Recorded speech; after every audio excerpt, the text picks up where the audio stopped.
Wow. I love it. Hit it while you have it, Brad. All right. Good afternoon, everyone.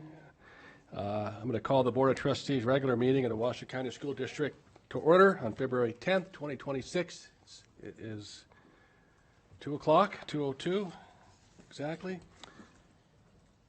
Opening items 1.02, roll call. Clerk Hull, can we have the roll, please? Sure. Clerk Holt, present. President Mayberry. Here. Trustee Nicolette. Good afternoon. Trustee Phoenix. Present. Trustee Smith. Present. Trustee Westlake. Here. Vice President Woodley. Here. And Student Trustee Maya Hartley. Here. All are present. We have a quorum. Outstanding. Thank you, Clerk Hull. Item 1.03 is the Pledge of Allegiance, and I'm going to ask General Counsel Neil Rombardo, this is his last meeting, to lead us in the Pledge of Allegiance. Come on, get up. Wait, who approved that? Yeah, right. Please join me in the pledge. I pledge allegiance to the flag of the United States of America and to the republic for which it stands, one nation, under God, indivisible, with liberty and justice for all. Thank you, sir. Thank you. Item 1.04 is our land acknowledgement.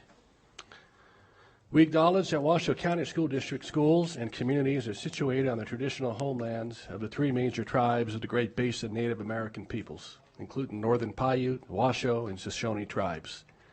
We honor their ancestors, past and present, and recognize these lands as a continued gathering place for communities.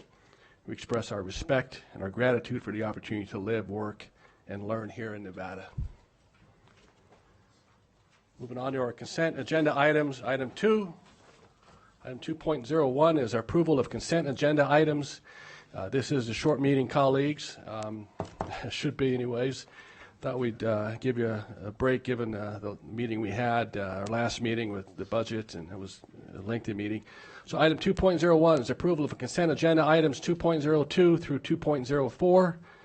I want to ask any trustees if there's any items they want to pull or discuss off the consent agenda for further discussion.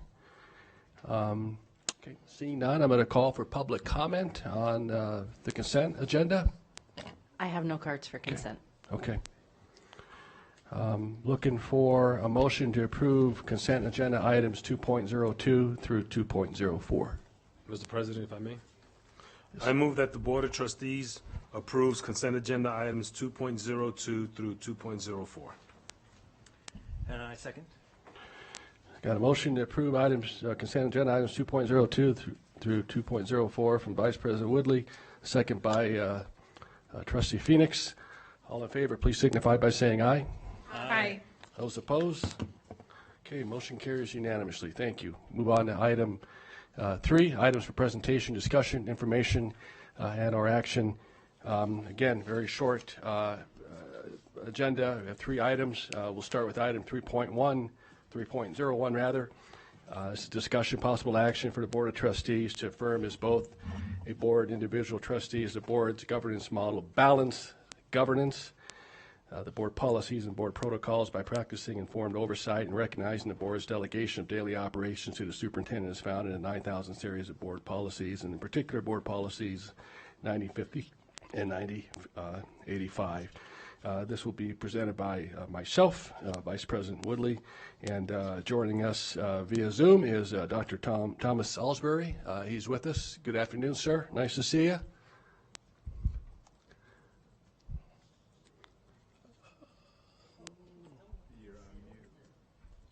Sorry about that. Nice to see you. Thank you. Yeah, last time I saw you had a Seahawks jersey on, so congratulations. I did. Thank you. Okay. Yeah, so real quick, as I bring up this item, yeah, really quick, I don't have anything prepared, colleagues, to talk in particular, just some thoughts. I think the item is pretty straightforward. Since I've been on the board, since all of us, we've had a a governance model known as balanced governance that Dr. Alsbury has developed and has taught throughout the globe. Given some of our budget constraints, we have reduced some of our training on balanced governance and some of the things that we've done in the recent past. I've had some conversations with trustees, and they're expressed some concern of perhaps abandoning balanced governance. And so this is really an opportunity to say, as long as I sit in this seat for the next remaining of my term, that balanced governance remains our governance model, and is critically important. It has worked. Balanced governance for me is, just to sort of use a little bit of an aviation analogy, it's this elected body governs at a higher altitude. Think of the passenger jets flying at 35,000 feet on autopilot.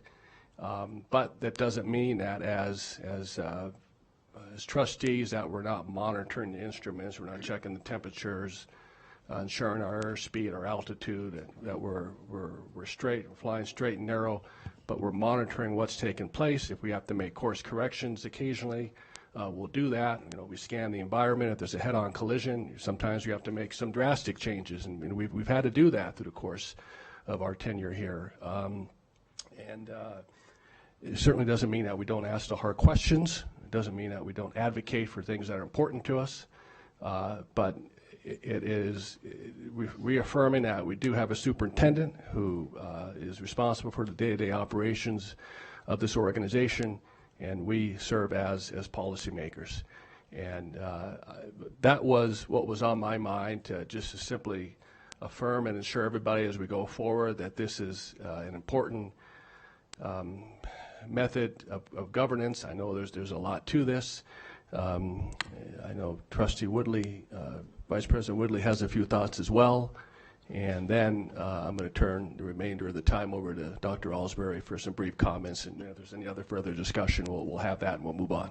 Yeah. Thank you, President Mayberry. Yes, as President Mayberry might recall, we had the discussion based on our previous contract that we had. As we were looking at our budget deficit, our concern was that we didn't want to be spending more money than we really needed to for the board itself when we're looking at making all these cuts throughout the district.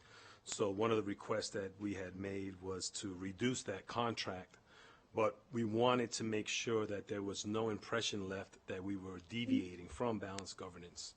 And in the conversation I had with the president, I told him, well, we need to do more than just throw these words around. Let's physically commit to it, because it's easy to throw around any verbiage or any words and not really be committed to it. And to prove our commitment, I asked, what do you think if we bring it forward and we can all vote on it as a board together, and that we all buy into this and are committed to this as a board together, so that we all are on the same page. So we had that discussion, and that was one of the reasons why, just because we went away from the previous contract that was twice of what we actually approved. This was good. We really appreciate Dr. Alsbury. He was able to maneuver around and still gave us a good product so that we can continue this philosophy, this ideology, while still taking into consideration our financial status. So we appreciate that from Dr. Alsbury, and we appreciate that he's here with us today. But what we want to do is confirm and affirm that we are dedicated to balanced governance, and we want our teachers, our kids, and our community to all know that that's the board that we want to continue to be, is a balanced board and balanced governance. Thank you. Thank you indeed. And it is about serving our students and our staff, and supporting our superintendent, who also has a role in balanced governance as well. Dr. Alsbury, I know we've talked recently, and what we want to kind of we wanted to give us kind of a high-level overview of balanced governance, and we'll move on. Yeah, thank you very much. Thank you for having me, and I appreciate the conversation and meeting that I had with the board officers as well. Um, in looking at this resolution, I don't have any problem with the resolution. I think it uses the language of balanced governance. It reflects that it's exactly what it says. It's balance. And so there's a role here for the board I call it informed oversight. There's also a role with the superintendent. So I wanted to just reinforce that balanced governance is not just a governance model for the board. It's a partnership. The whole theory behind balanced governance is about the relationship between the board and the superintendent, and also the roles of the board and the roles of the superintendent, and having a clear understanding of those roles and working together with each other. And that's what we see effective boards do. So I'm also happy that the board is willing to take a stand like this, take the position and go have a resolution of this type. I also wanted to say that I'm very much aware that budgetary matters can pop up periodically, which it causes adjustments in this, and also that I think that's fine. I want to say that I've had boards in the past that have gotten into some budget challenges and other things, and we've delayed for a year with an evaluation, and I think that's fine. I would encourage the board, to keep thinking about this as you move forward in future years. I would say that you do want to come back and do a board evaluation that includes an external evaluation piece to it as well. I think that's always a good thing. And there are certain parts of the balanced governance process that do require a third party outside individual, because everybody else has a stake in the game that's there in the district. So aside from that, though, I'm supportive of this, and I've always been expressed that I've been willing to work with the Washoe board and with any of the boards that I've worked with to try to make this work for them from a financial perspective as well. And by the way, I've had conversations with other districts. As you guys know, I currently am working with 4 districts total in Nevada, and I've certainly entertained conversations that have come to me from the Nevada School Board Association on the possibility of them having discussions, at least. I don't know if it'll go any further than that, but of the association adopting balanced governance. Doing some of then that would allow for some of the training, like for new board members, to be delivered, say at the annual conference, where they would invite me to do the training, and that would save the individual districts from having to hire me or contract with me individually. And I think there's some creative ways that we can approach it so that the board still has access to balanced governance and to the training, without having to necessarily individually do it all separately. The one thing that I want to say too is that my interest is not in permanently having contracts with districts forever and ever. And someday I'm going to be retiring as well. Of course, you guys know I have a predecessor coming up to take over for me, but it's also not her intention to do that either. But is also equally, we feel very strongly that we want the integrity of balanced governance to be maintained.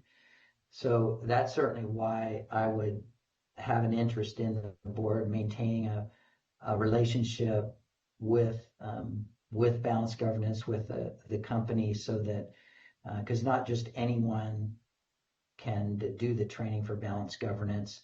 I want to protect the model, make sure that somebody doesn't come along, and there have been, by the way, some folks that have come along and claimed that they teach balanced governance or train in balanced governance, and they do not. And so of course, I have an interest in maintaining the integrity of the model. But aside from that, I'm happy to work with the district and happy that you're making a commitment to the model. Thank you, Doctor. Appreciate that. Comments, questions from, yes, Trustee Nicolette? Yes, thank you. Hi, Dr. Ellsbury. I'm going to go Hi, back and have a little history here. We can't make this decision today, but I'm throwing out a very heart and deep experienced thought. Is if you look at page 3 at the revision history, October 2016 is when we really created 9085, and it came from balanced governance. We replaced that with 9008, and it was really formulated to embrace balanced governance. And so my thought is, when we're talking about training and we're talking about new trustees and seated trustees, I think it will behoove us to begin to review these policies, because even for me, I was an appointee at that time, so I was part of that team. Very proud to have been a part of that team. It was a lot of work. But it's time, I believe, to review these policies so that we can put a fresh view on them. That's, wow, 11 years ago. So it's time for us, not quite 9, it's time for us to review these and really understand what these particulars mean, because from a 30,000-foot view, balanced governance, it's hard to argue with it. When you get down into really understanding the nuances, I think there's some productive discussions to be had. And I think in the future we should look to have those as we revise some of these governance policies. Thank you. And nice to see you again. Okay, thank you, Trustee Nicolette. Trustee Smith? Thank you. Very similar to Trustee Nicolette. This was a fun walk down memory lane. I met balanced governance in the summer of 2021 when there were unexpectedly 2 opportunities to join the board through the appointment process. And back in those days, President Dr. Angie Taylor brought Dr. Ellsbury in, and this whole room was filled with people that wanted to learn about balanced governance so that they could be prepared and consider whether or not to submit an application for the 2, soon to be 3, seats available on the board, although we did not know that at the time. So it was, I love this item, and I was really very, very glad to see it. It brought me down memory lane, and so many of the reasons why I try to live balanced governance.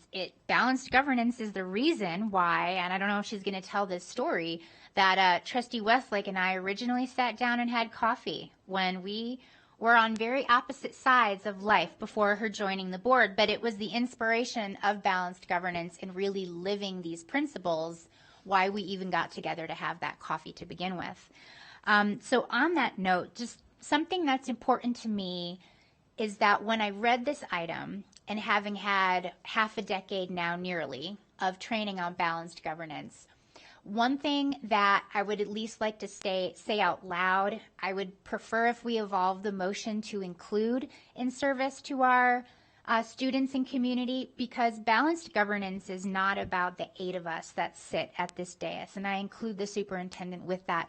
It's a model that we follow, but the reason is because this is a data-driven, research-confirmed method for maximizing student achievement, and that's why we do it. Our students are at the center of this, and so I love that we're doing this. I'm excited to vote on recommitting ourselves to it, but I just want to orient this group around the fact that we do this, not just for us, not just for the superintendent, but it is because this is the way that it has been proven in many states and in many countries to improve outcomes for kids. So I'm going to just throw it out there right now. I would really love if we evolve the motion to include in service to our students and community, because I think it's really important to anchor ourselves back to that point. The other thing that's important for me to share about balanced governance is that, you know, like any table, it doesn't just have one leg. It's not just going to stand on the one leg. And that's really where the informed oversight really comes in. Balanced governance, and when I vote for this, I realize it's not in the motion, but we have the characteristics of balanced governance, we have the standards, and then we have the approaches.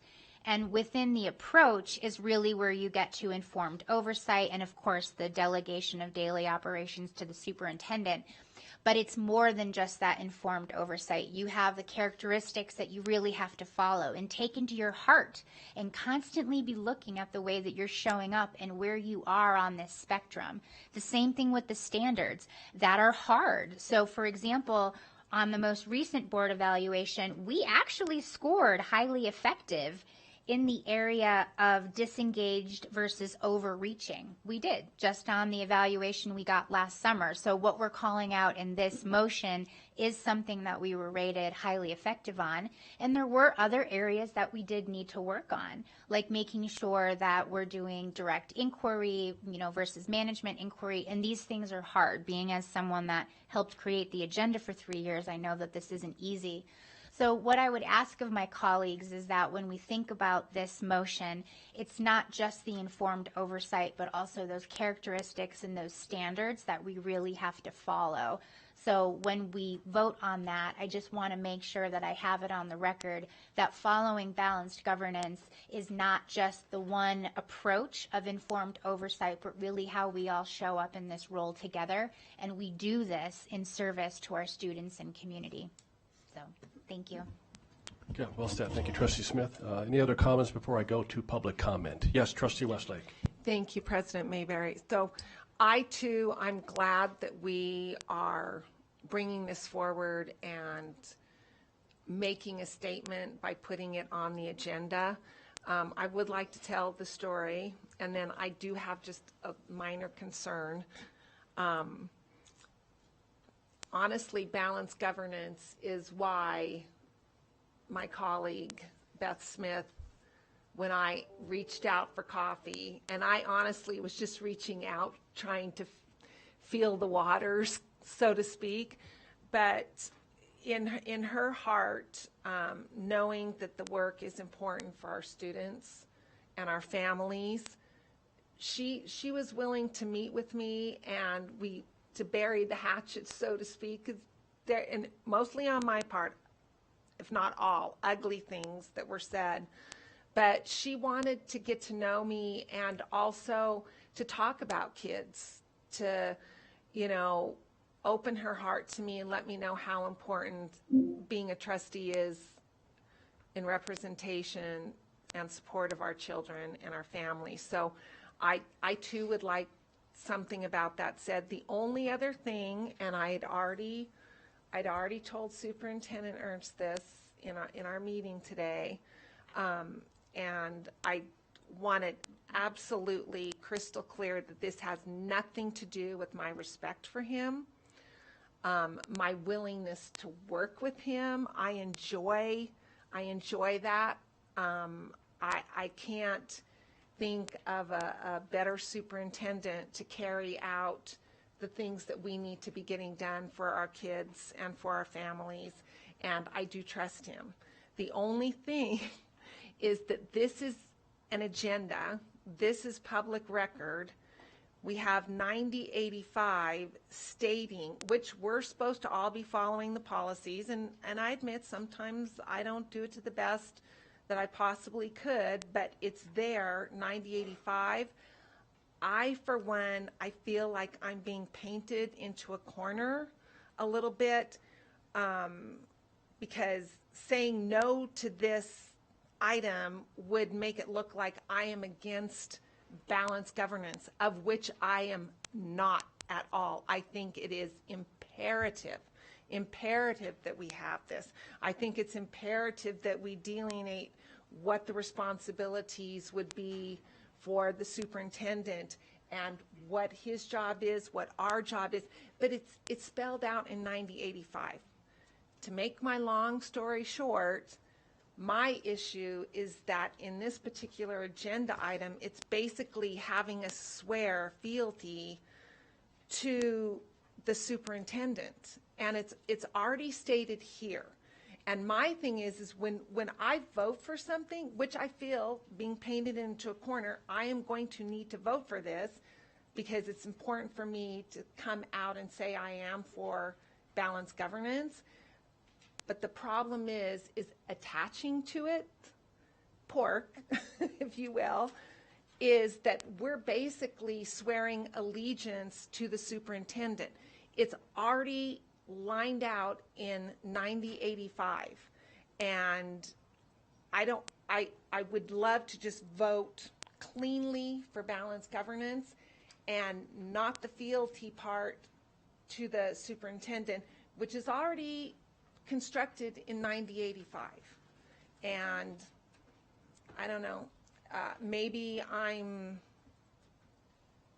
grinding this down too much, but it is important to me that it be cleaner in that respect. We already have something. I don't necessarily understand why we have to vote on it as an agenda item when we already at some point voted on 9085, stating exactly that. This is what we are giving our superintendent. This is what we should be doing. It just doesn't seem right. It seems like it's added on and not necessary. And it quite frankly makes me feel a little uncomfortable. Okay. All right. Thank you, Trustee Westlake. Clerk Hull. Thank you, President Mayberry. I guess I just need some clarification from Trustee Westlake, and let me share my perspective on this. I think everybody knows that I'm a government teacher, and when I first met with Dr. Alsbury, I said, oh, this is like the checks and balances of our U.S. Constitution. It just seemed very apparent to me that if you want to make comparisons to branches of government, that we're like Congress, we create the policies, and then the superintendent/president puts them into action. That's how our Constitution is set up. And then there are bodies who check those to make sure that they're, that's why we have legal counsel and all that. So to me, that is still what's within these policies. I don't feel that there's a change in that. It's just, to me, when I read this item, it was more just a reassurance that we were in fact still committed to operating as though we have a system of checks and balances. And I guess the word balance is something that really strikes me as one of the most important pieces of balanced governance is that piece. So my question for you is where are you seeing that there is any sort of like swearing allegiance in here? I'm not seeing it, so I'm just curious how you're seeing it. Yes. No, not in 9085, no. But the motion you feel like does. Well, I'm just what I was reading, and it wasn't the 9085. It was. Okay. I should have written down the exact paragraph or whatever. But it just seems like I do too like the checks and balances. That's the whole point of balanced governance. But there was some verbiage in here that I think was worked in, and we already have basically the policy here, okay. The 9085. And so I think it could just be cleaner. It just could be cleaner that we agree on balanced board governance, and 9085 outlines that. Okay. So I'm not in disagreement with that. Oh, okay. Yeah, All right. no, this is the checks and balances. Okay. Thank you. Yeah, I need to try and find that.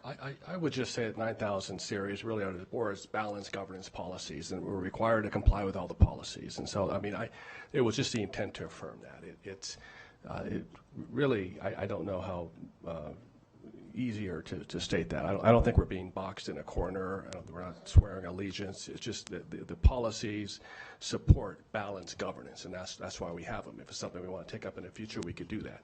JJ, do we have any public comment? Kaylin Evans. President Evans, nice to see you, sir. Hi, Kalen Evans, president of the Washoe Education Association.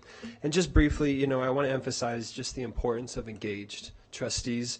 We have seen much of the positive impacts in our districts because this board has actively stayed engaged. And the superintendent appropriately leads the day-to-day operations, and just emphasizing that trustees play such a critical role in asking questions, right, staying actively engaged, and just exercising independent judgment on behalf of the community and those that elect you. And so that engagement strengthens the decision making, and that engagement helps support Superintendent Ernst in doing a successful job. Thank you. Thank you. That's all I have. Okay, Trustee Westlake, and then we'll go to Trustee Smith, I think. Yeah, okay, that's okay. Okay, you had talked about perhaps adding some language in the motion. Do you want to propose that? My request would be to conclude it with "in service to our students and community," because I would like us to anchor this practice and why we do it. And balanced governance at the end of the day is a data-driven approach for student achievement. So that's what my request would be to conclude it with "in service to our students and community." Okay. Would you like to read that motion for the record? And we'll see if we have a second. Absolutely. I admit I wasn't entirely sure where we landed the most recent part of the conversation just now, but I can go ahead and take a stab at it. Okay, I'm not exactly, okay, I'll just go ahead and make a motion and we'll see where we're at with that. I move that the Board of Trustees recognizes and commits to following as both a board and individual trustee the board's governance model, balanced governance, the board's policies, and board protocols by practicing informed oversight and recognizing the board's delegation of daily operations to the superintendent as found in the 9000 series of board policies, in particular board policies 9050 and 9085, in service to our students and community. Second. Okay. I have a motion from Trustee Smith, a second by Vice President Woodley. Any further discussion? Yes. Thank you. Okay, yes, please, Trustee Blatt. I just want to ensure that I like that addition, speaks to me. In service to students and community. Community, I'm going to assume, means all of our employees as well. Okay, all right. It most certainly does. It most certainly does. And I will explain, if we can have discussion on the motion, Mr. President. The reason why I didn't say staff is because I do want to respect the delegation of operations to the superintendent. So when I say community and all the people we serve, I consider that to be everyone else outside of the enrolled students that we have here. But that is very deliberately why I did that.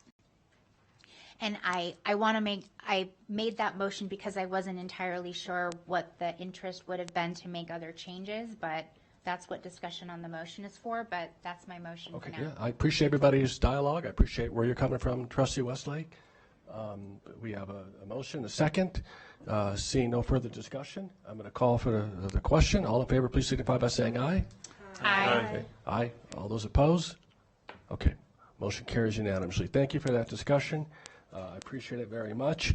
Dr. Ellsbury, thank you for joining us, and we appreciate your time, and have a great day. We look forward to seeing you here in May.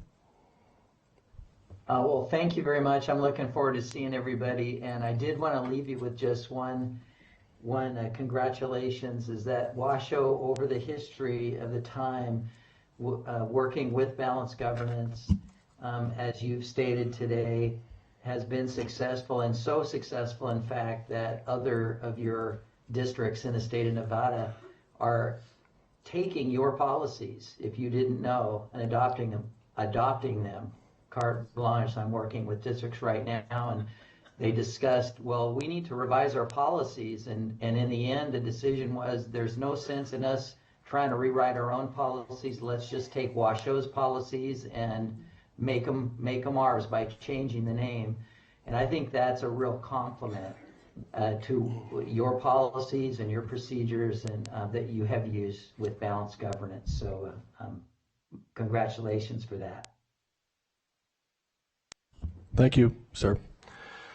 All right, we'll move on. Item 3.02, this is the thrust of this short meeting. This is our mid-year check on the status of targets for the annual contractual requirement for the performance of our Superintendent Joe Ernst. Just to recap a few things, in the past, we have also used this time to select targets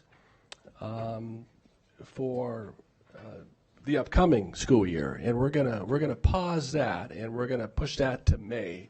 I think it'll be a lot easier for all of us to sort of think about that as we kind of separate the two, upcoming performance targets, contrast to the targets that we're talking about today.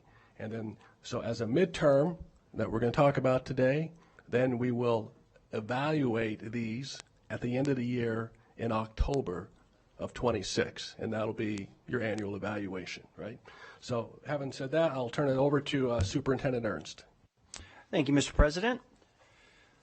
So we'll go through the targets that were selected. As a reminder for everybody, these 5 evaluation targets were selected last February. Each of these targets were a part of the 24-25 evaluation.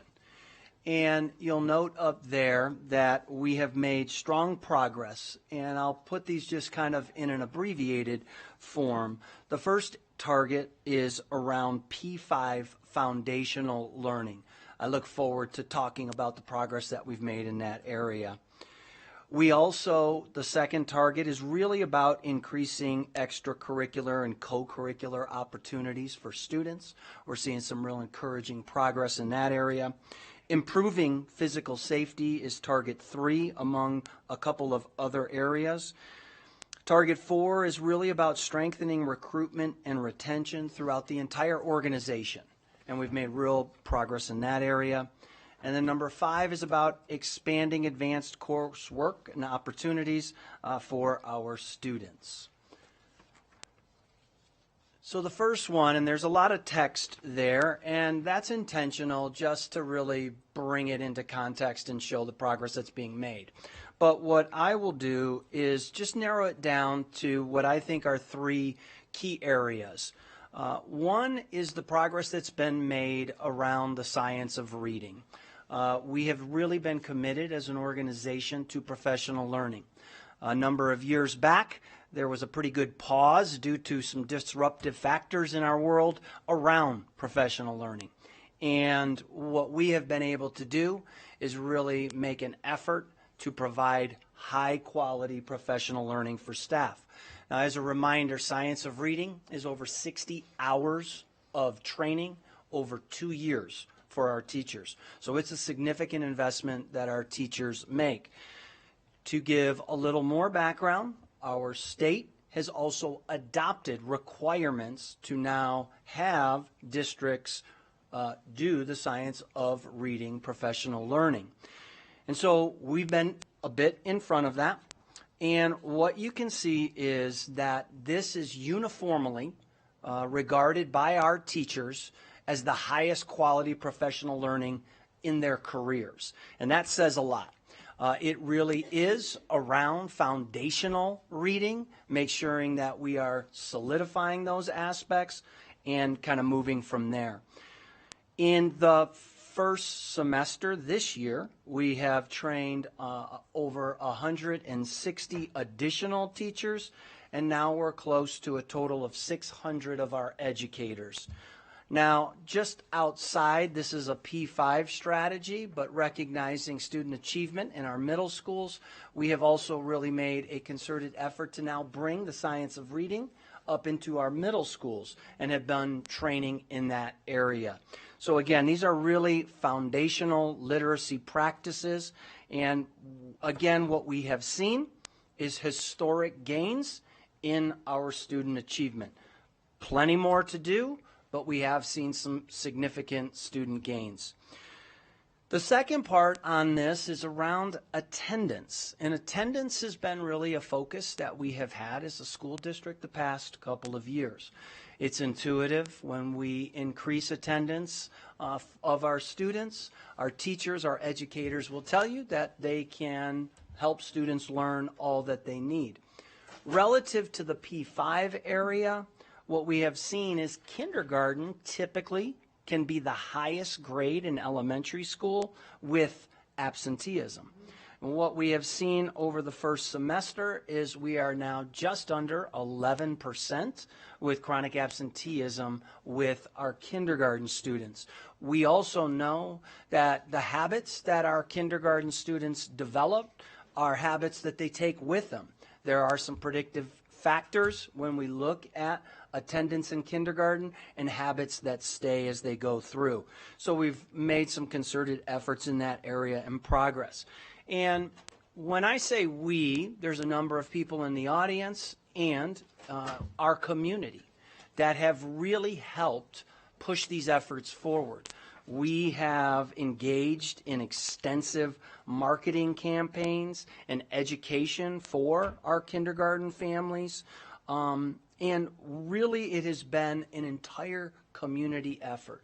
We have celebrated Strength in Our Community, their efforts and their work, but really this has been so many different people working together. We saw last year that we made improvements in attendance across over 70% of our schools, and we continue to see some good signs this year. The third part of this is really centered on our new math curriculum. So we have made a real effort to adopt high-quality instructional materials. And this year we have implemented a new curriculum.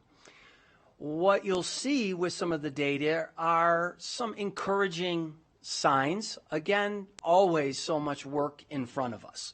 But you're looking for signs of progress and being responsive where and when needed. So the math curriculum implementation, we've really tried to not go with a one-and-done professional learning. Here's your new textbook. Have a great year.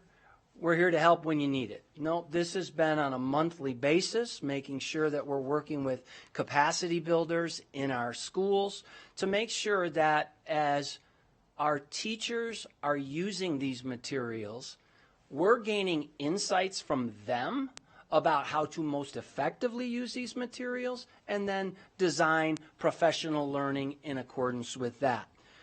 So what you can see are a couple of areas. These figures are mid-year scores with iReady. We look at them in comparison with last year. Again, when I talk about science of reading, where you can see that we've made some more progress is in the areas of kindergarten and first grade. Again, we are trying to build foundational literacy practices to make sure our kids become lifelong readers and lifelong learners. You can also see with math, and this was a sign that we wanted to pay a lot of attention to. Typically, when you adopt a new textbook series, historically, you can have declines in the overall achievement. A lot of them will call that implementation dip. Well, what we're pleased with in the kind of ongoing conversation between curriculum and instruction and our teachers is that mid-year compared to last year, we see progress across all K-5 areas. So that's an encouraging sign. We also talked about in the evaluation earlier this year about a call to improving math learning for our students. We're certainly making an effort to do that. The target 2 is around clubs and activities. And what we have here is we looked at building a tracking system, and this is no easy task. And when I say we, again, there are many people in our audience that are here today that are so responsible for leading, developing these efforts, and making sure that we're having traction and we're following through on them. One of these was a tracking system to make sure that we were understanding every student and what club or activity they were participating in. Because what we were looking for is looking for a connection between that and their absenteeism and their achievement. and we've got some encouraging signs. What we see is that at this time last year, after the first semester, we had already expanded from about 100 to 300 clubs and activities in the first half of the year last year. This year, at the same point in time, we're now up to 400 clubs and activities. Remember, last year we concluded just under 500. There's great work that has been done historically in this area around slot pay, a commitment from our Board of Trustees around recognizing how important this is, recognizing that our teachers often are leading these efforts. We also have expanded our soccer league. We got a lot of interest in that last year. And we have now 53 schools with over 1,300 of our students participating. Being a lifelong coach and athlete, this is very near and dear to my heart because I think sports has a lot of redeeming values, and it's wonderful to see students having opportunities to participate. One of the things that our accountability team, did I go on? Excuse me. One of the things our accountability team has looked at was the connection between club participation. And as they can probably more eloquently state, what we see is that when we control for all factors, we are seeing improved attendance and academic outcomes when students are getting into extracurricular clubs and activities before, during, after school. And we're seeing some, what is described as really a good progress in this area. When we continue to look forward, how do we keep advancing this work? Well, we are very fortunate. We're going to bring forward lots more information. But we received a substantial donation from the Guillemot Foundation that we plan to highlight in more depth here coming up in April. But $1.3 million towards a middle school drone program. And so when we talk about doing great things for our students, this falls in that category. So we're very excited to advance that work. And so I'll go on to safety, target 3. So this one is about, we broke it into 2 parts because we see this as, that there's 2 parts to this. There's the teacher side, there's the physical side, and maybe the social, emotional side of things. On the physical side of things, what you can see is that we have made marked decreases in assaults and batteries. And I'm very pleased with this because this has been a call from our teachers. This has been a call from our community. And what we are seeing is significant decreases in these areas. And as an organization, you're trying to always identify what are maybe some of the leading factors around this. Well, I think some of the professional learning that is occurring in this area is really helping equip our educators and our administrators moving towards more preventative techniques as opposed to just intervention after a behavior occurs. We have put new in-dash cameras in emergency radios from school police. As a reminder, we now have more school police than we've had before in our organization because we're committed to physical safety. This is a strong responsibility that we have to our students and to our community. The single points of entry. You can see 9 single points of entry and 5 single perimeter fencing projects. And all of this is happening within our facilities team as we are modernizing buildings, looking at repurposing buildings, and yet we're still seeing this commitment to this physical safety side of things.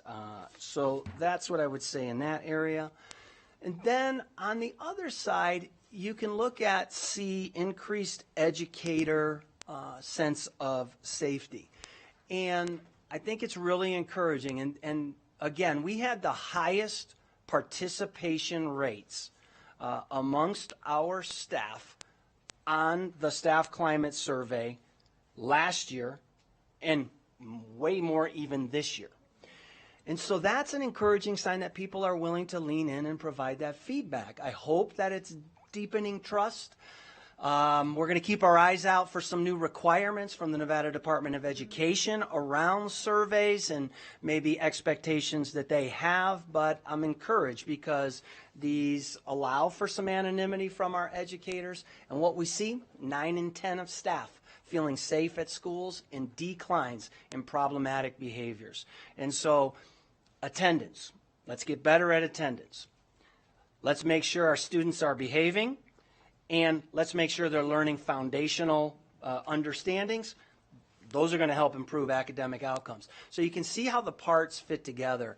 Again, when I look at professional learning, 35 schools were identified or they self-selected to do intensive training and coaching on behavior systems. So we want to move from just responding to individual behaviors to setting up strong systems in buildings that support behavior from the time a student arrives to the time they leave.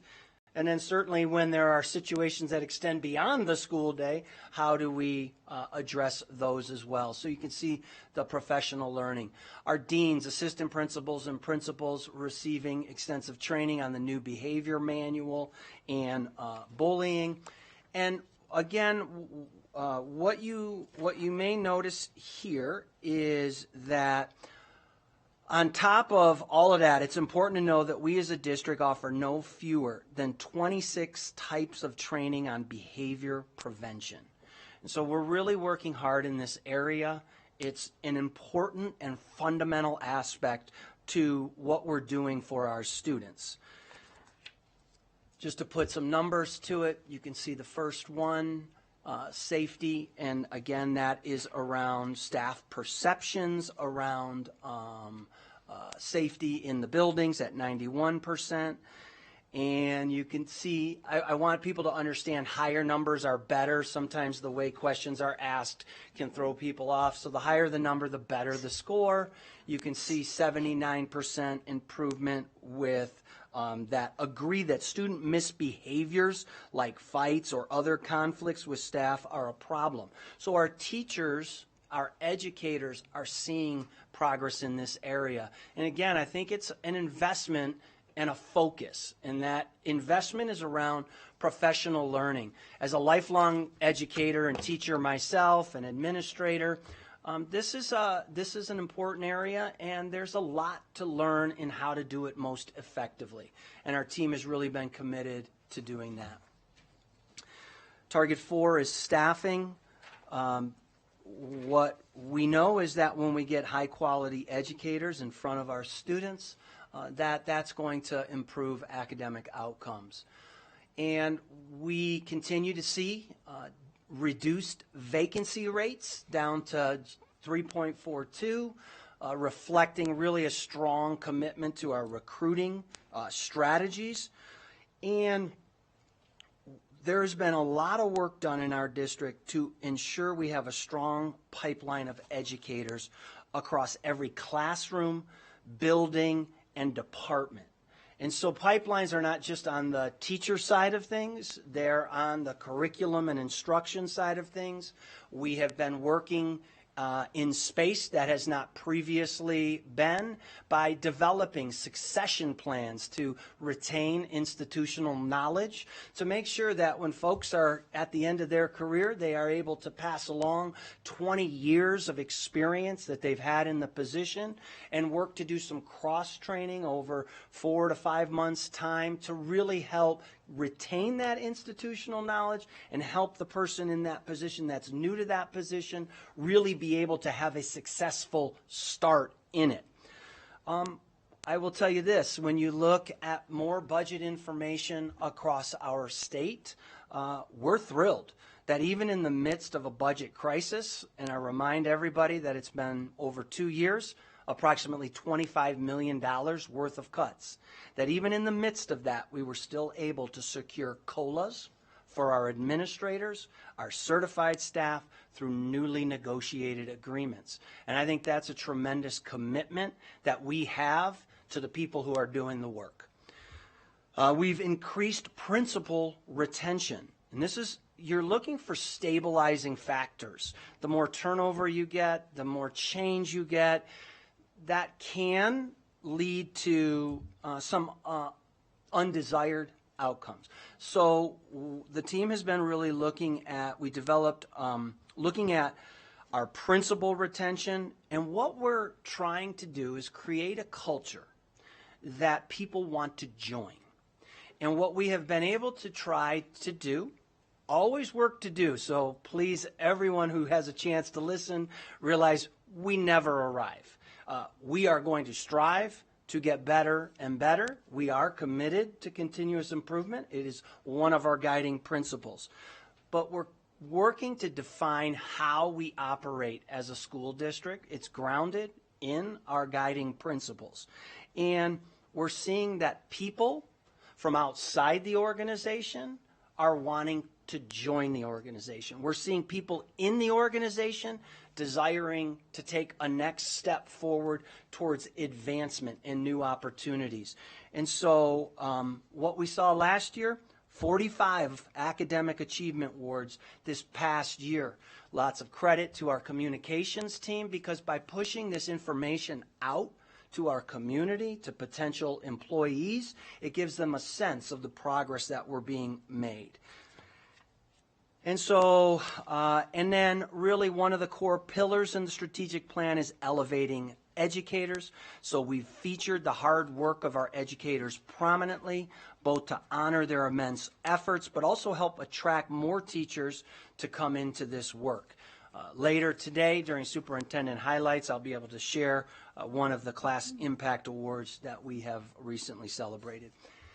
Advanced coursework, you can see the numbers here. I think it does beg a couple of questions, but you can see that we have had incredible momentum in dual enrollment, with more students this year enrolling in these opportunities than last fall.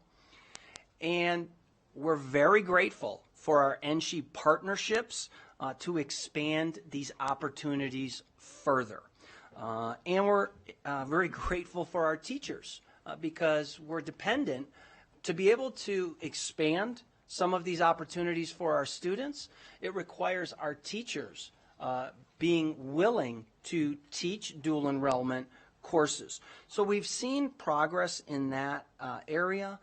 I think the other thing that's worth highlighting is we've seen huge gains in internship presentation. We've just had a board presentation recently about the number of internships, so practical experience on the job for our students, taking what's learned in the books and the classes and bringing it out into the real world to try to help ground some of that learning.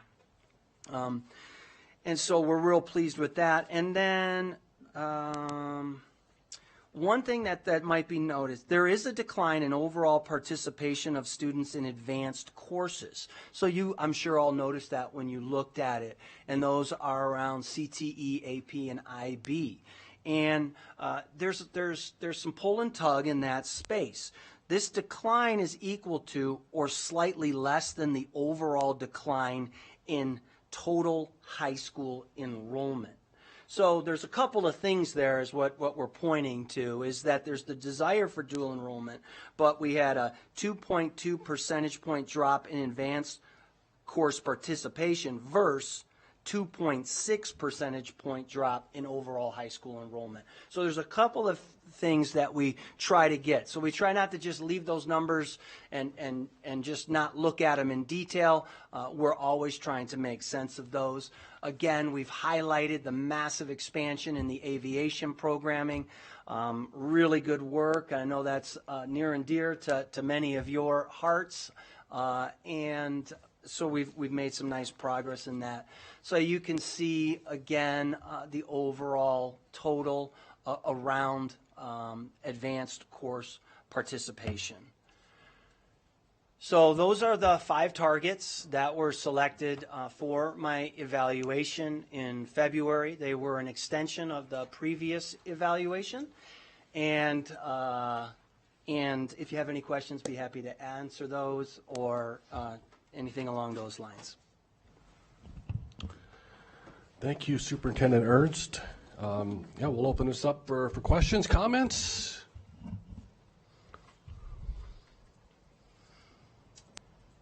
I have one. Trustee. Good job on all of that presentation as it's laid out.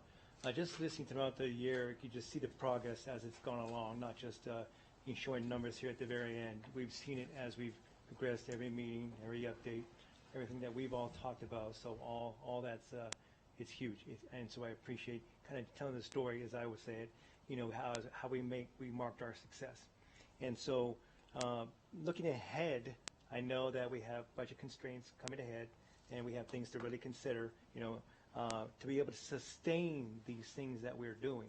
So I just want to put that out there and not say you have a plan in detail what we're going to do about it, but just maybe if you had any comments about that, sir.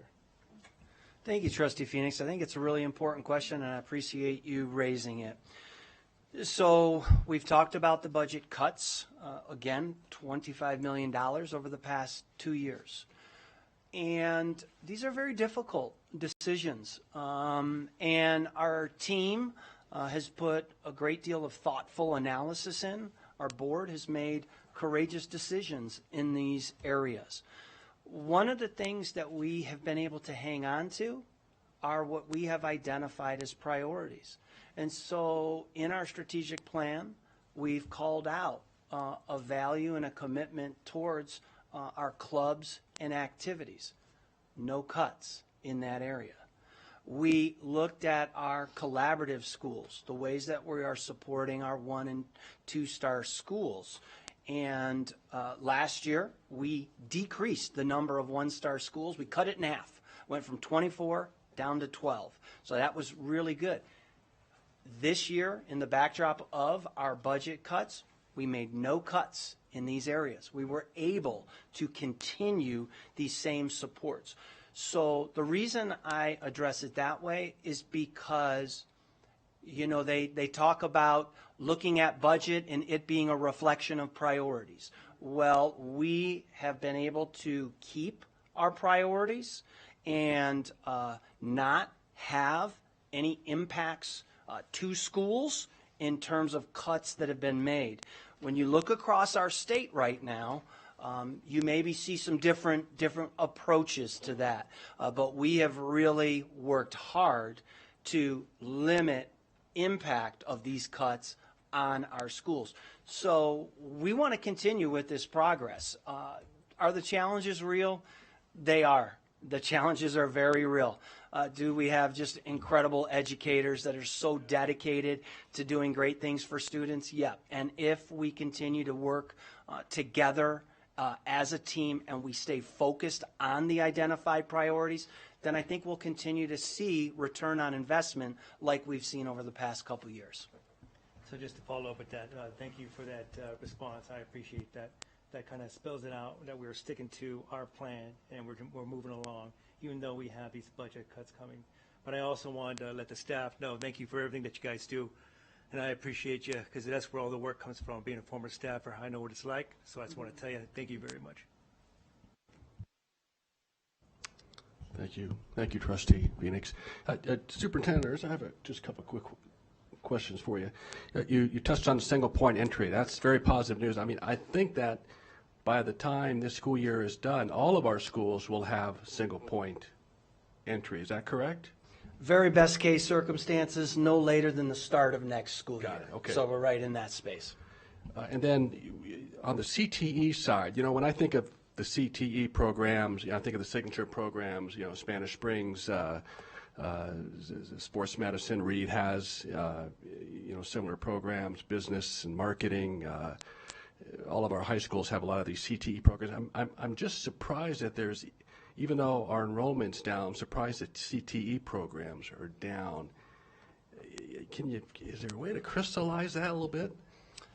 There is. So I think You know, allocations are school by school. They get to make choices on how they choose to use these allocations. And often we're trying to protect core content classes and make sure that we have enough sections to decrease numbers of students. And sometimes when schools are looking at allocations, unfortunately, this can be an area that is looked at by schools when they're looking at the overall master instructional schedule. So it's something for us to be paying attention to and committed, because at the very same time, we have incredible interest in CTE programming. We see it as a very important area of work. We will continue to look at opportunities as we are going forward, because, as you're pointing out, knowing there's a need and a demand and seeing the interest amongst our students and the immediate application they have with some of these skills after high school, it's really an important area. So there are a couple of pieces in there that we're paying attention to, and we don't want to see those numbers go down because we know that we have a lot of interest. At the same time, where we've had that, in other cases, AACT, Debbie Smith Academy, we've actually expanded by 12 to 16 academies. So you're getting some of that in the system, but we're definitely paying attention to the importance of CTE learning. Okay, I appreciate the candor. I really do. The sky's not falling at all. I mean, it was a slight decrease. I was just surprised given the popularity and the importance of that and the emphasis we put on it. Trustee Smith. Thank you, President Mayberry. So really well done, Superintendent Ernst. I would like to riff off of what President Mayberry just said as a suggestion, because when I look at this slide, this is the way I interpreted it, is we know, okay, I wouldn't say we know. I hear very much that there continues to be a lot of interest around concurrent enrollment. So as I see AP and IB going down a bit, but I see concurrent enrollment increasing. So I don't know if I just naturally was interpreting that because I hear this. So a suggestion may be to somehow represent this together, because I have a feeling, maybe you could confirm it, that as concurrent enrollment and dual enrollment grows in interest, some of that coursework is just moving over and it's reaching new students. Is my assumption right in that regard? Yes. Okay, very good. Thank you. Because I do continue to hear that. So again, really, really well done. A particular point of praise that I'd like to offer here is the way that you and the team have really leaned into the feedback and the ideas that have come forward, both independently from the board and then also through associations. In particular, we've got the clubs and activities with the slot pay. We know that that was something that our labor associations felt really passionate about. You and your executive team took that to heart and really ran with that as well. That's an example of working together in the partnership. Same thing with this board. We ask for our analyses every year. No standalone principles.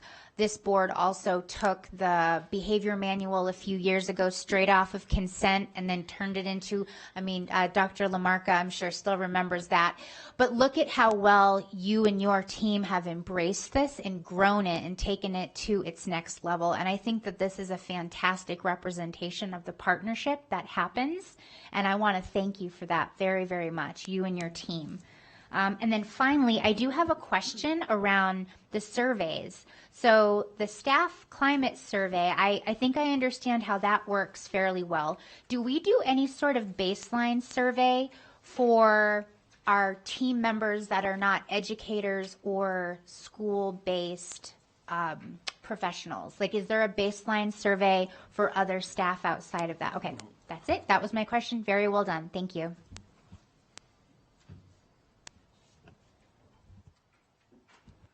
Okay.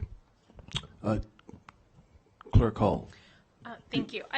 I just wanted to ask some clarification around the CTE enrollment. So just so that I can wrap my brain around it, because we opened a new school this year, so we should have seen an increase in that. But what I'm hearing you say is that the decrease was more related to the availability of classes at our traditional high schools.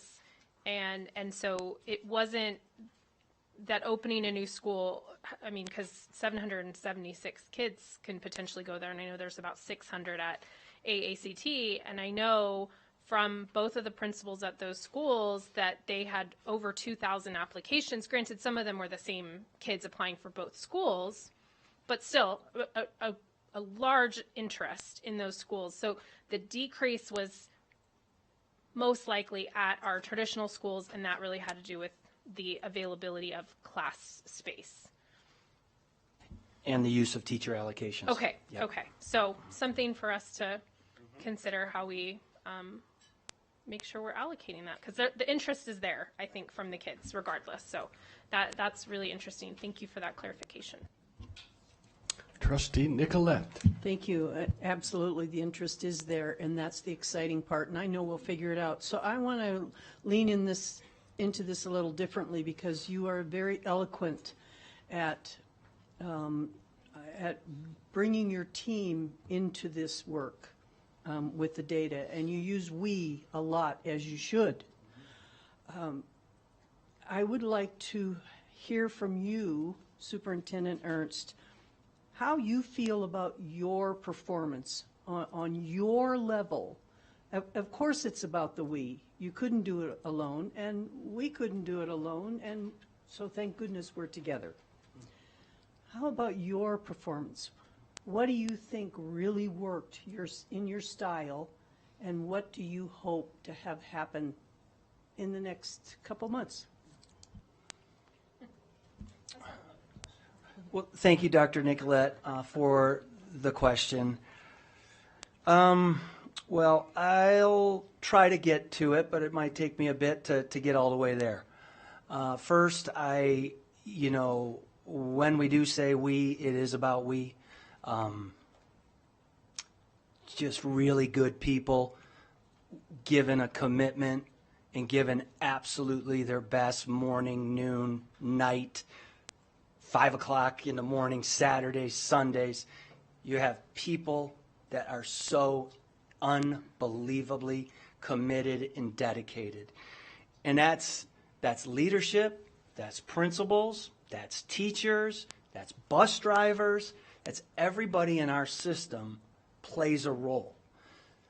I do think when you're able to name priorities and have discipline to stay focused on them, make the main thing, and really try not to chase all of the other priorities that come our way, I think that the team has really done a really good job of that.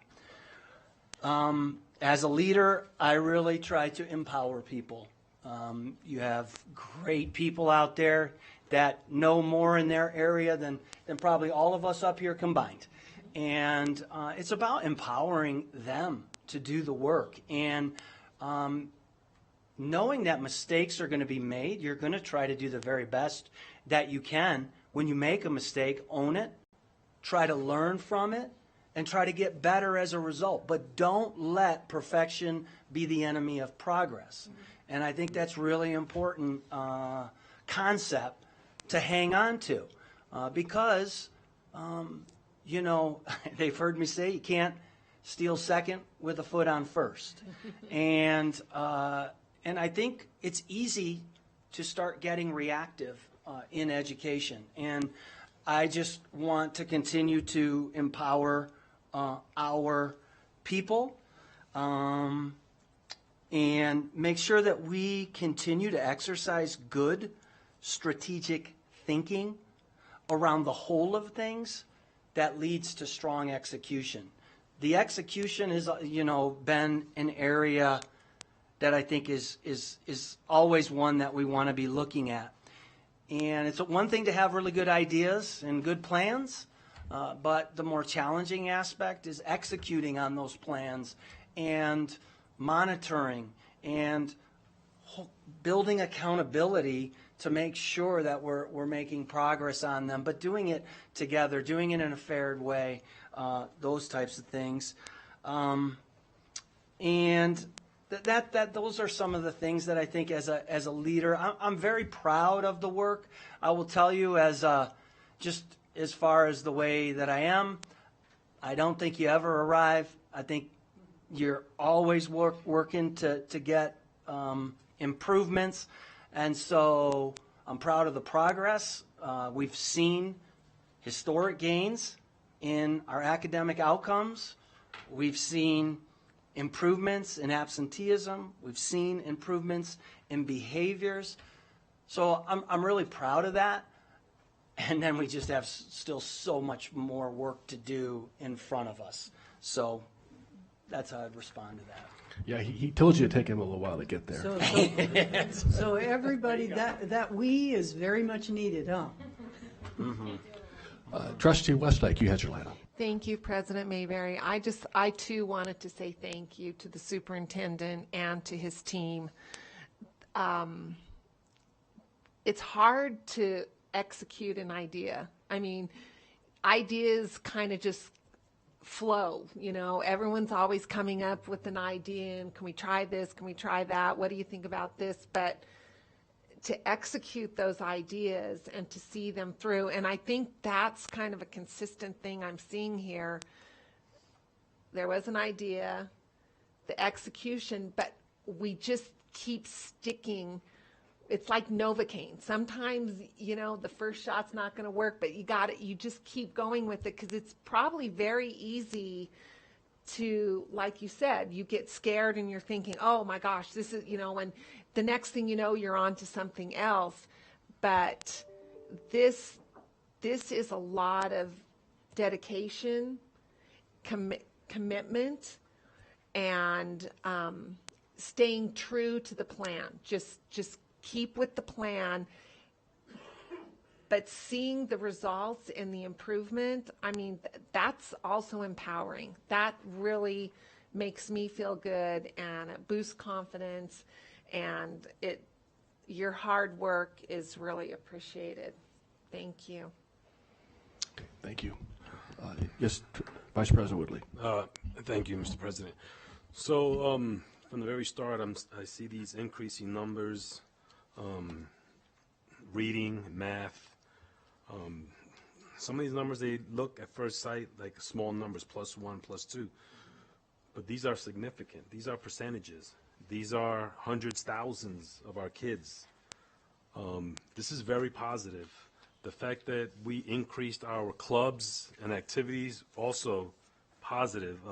We found out there is a direct correlation, as we anticipated, with regards to the clubs and the attendance and the chronic absenteeism. Positive. Once again, there's so much positivity here, and I agree with my colleagues. Yes, this is from your hard work, from your executive staff's hard work, and also from our principals and our teachers that are doing all this hard work, which leads me to one of our other targets, which is staffing, which I'm very grateful that even though we were dealing with, I think you said it was 25 million deficit the last 2 years, we're all very appreciative to be able to see that we did take care of our staff, our different unions, our different contracts. And even it would have been very easy to say, hey, you know what, we have a deficit, we're not giving any COLAs this year. That would have been a very easy scapegoat step. But to see that we were very intentional of making sure, when I say we, I mean you and your staff and HR and Mr. Mathers and company, but to make sure that we took care of our staff who are taking care of our kids and who are making all these positive numbers. It's all a collaborative effort, you know? It's all connected. It's all connected. So we appreciate the comprehensive approach that you've had with this strategic plan. And this mid-year report is all positive. You know, we got to stay grounded, because it can't stay forever +2, +6, +1, plus, you know, so we'll be ready when it comes, but it's amazing, and we're grateful, and we really are. And I'm just really happy that we're able to keep these clubs and take care of our staff, because they're the lowest paid educated individuals in this community. I mean, that's just a fact. That's the truth. but we appreciate it. Thank you very much. JJ, do we have any public comment for item 3.02? Bruce Parks. Good afternoon, Mr. Parks. Thank you. I'd just like to start off by saying, Superintendent, I certainly hope you're under no delusion about how to address the discipline problems. I'm speaking here as a private citizen, by the way. I need you to know that as long as you maintain your restorative justice policies, you will never, not in this lifetime, effectively address the problems with discipline in the school district. For simple reason being, the perpetrators know that there's no real consequences, if ever, or very few, and it probably won't happen to them. The victims are reluctant to come forward, and how much of this goes unreported, you have no idea. I do. You don't hear about a lot of it. Staff is afraid of retaliation. Students are afraid of retaliation. The majority of it you don't know about. But again, you get rid of restorative justice and implement some real teeth into your discipline policies, then you'll see absolutely positive, monumental change in the discipline structure. Thank you. Okay, thank you, Mr. Parks. The board received an email from Marcia Kunin. Okay, thank you. We'll bring us back to the board. Item 3.02. Superintendent, great work. We're proud of you. Keep climbing.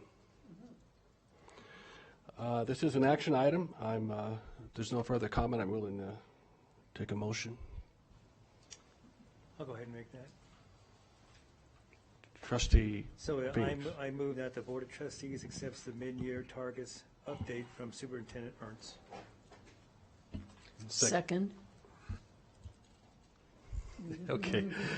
I got a motion from Trustee. Thanks for watching. From Trustee Phoenix on 3.02, with a second by Trustee Nicolette to accept the mid-year targets update from Superintendent Ernst.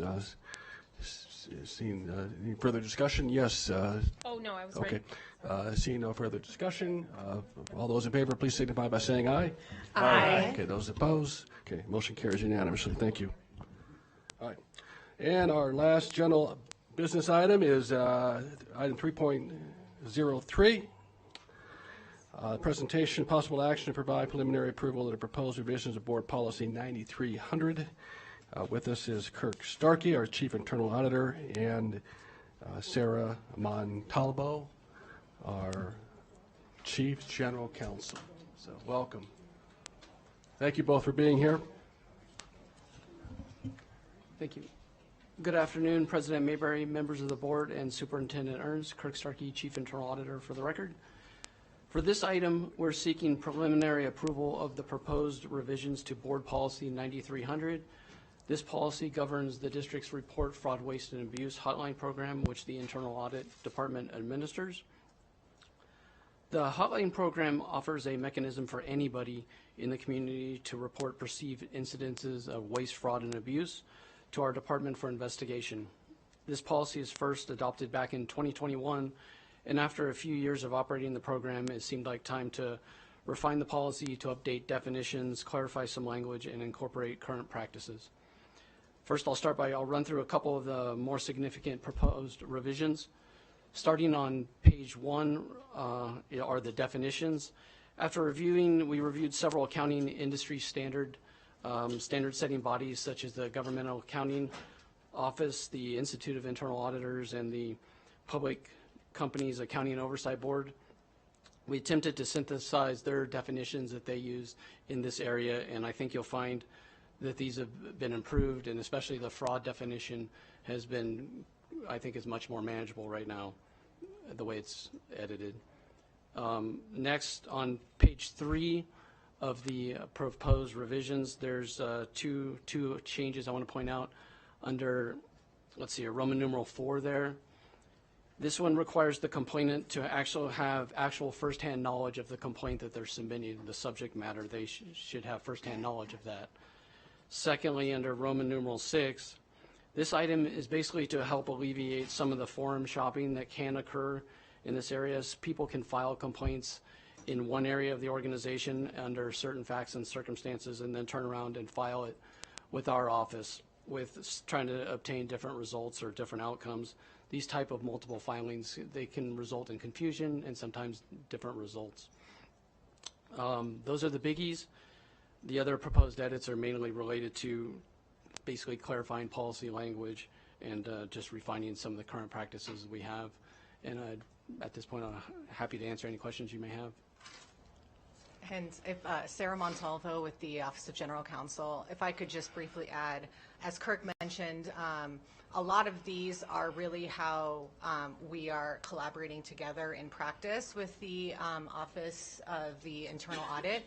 And we just wanted to document that because in the past there were times where if, for example, a complaint was filed with audit, and it may fall into the realm of the legal office, specifically like a Title IX cause of action where we would need our Title IX officer to review that and follow the necessary Title IX steps. If we didn't have that collaboration that we currently share, then our office may not get that and we may miss required steps according to the law regarding reporting and contact and things like that. While Kirk obviously does a fantastic job with that collaboration, we wanted to make sure it was documented in the policy as well. Okay. You're good? Trustee Nicolette. Yes. I think you answered my question. I see the word split, can be split or split 4 times. And did you just address my wonderment about what split means? Yes, that was contemplating, and Kurt, you can also elaborate on this as well, is some of these matters that we have seen will be sometimes within a legal realm and sometimes within a financial realm that his office, so he would take the financial aspect and we would take the legal side of the investigation. So it really contemplates that Kurt, as in his ultimate discretion, as receiving the complaint, if he believes that it's more within his realm, he can split it to the issues that really are more targeted for an audit, and then the remainder of it can be investigated into the other matters for the specific department that it really more aligns to. Thank you.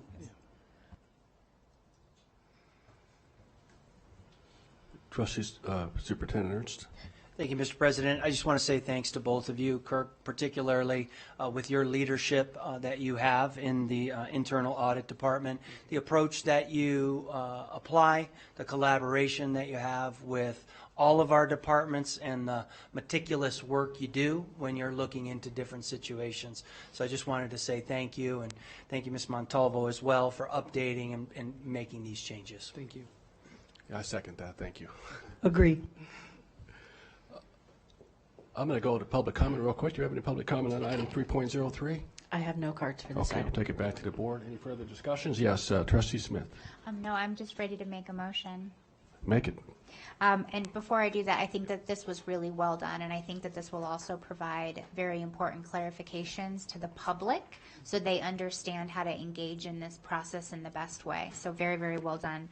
With that said, I move that the Board of Trustees provides a preliminary approval of the proposed revisions to Board Policy 9300, reporting of fraud, waste, or abuse, and initiates the 13-day public review and comment period. Do I have a Second. Okay, we got a second. All right, we have a motion by Trustee Smith to approve item 3.03 and a second by Trustee Nicolette. Seeing no further comments, all in favor, please signify by saying aye. Aye. All opposed? Okay, motion carries unanimously. Thank you. Thank you, colleagues. That concludes our business and action items. We're going to move on to item 4, reports. However, I do know there are some folks here in the room that are going to provide public comment, so I'd like to give them the time to do that now. So I'm going to move item 5.01, public comment, up. Before we have our reports, comments from the public are invited at this time. You have a limit of 3 minutes. And JJ, I'll turn to you for the names. Diana Saldivar. Okay. Is Diana here? She Okay. might have left. Bruce Parks. Mr. Parks, okay. Bobby K. Clark.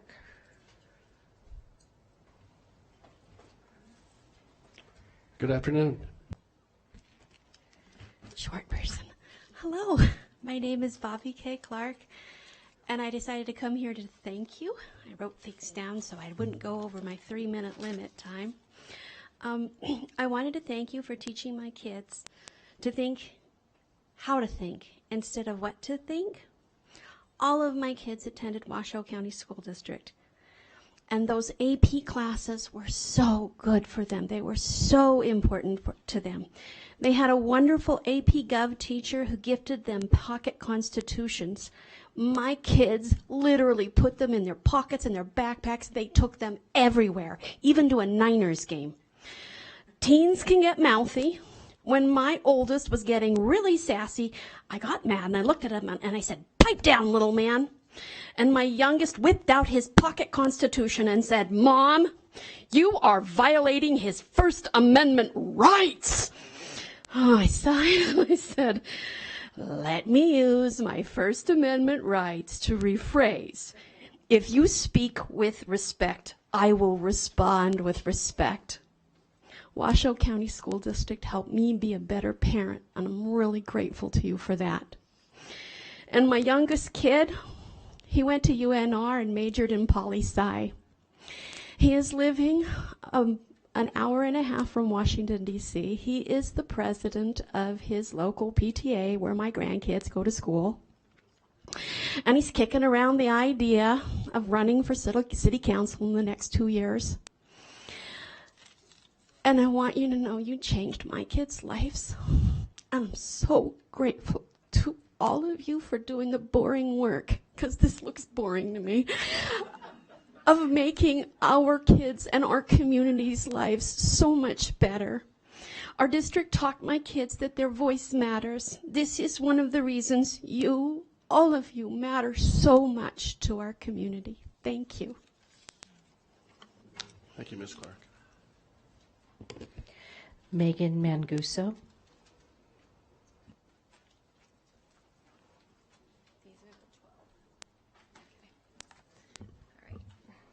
Good afternoon.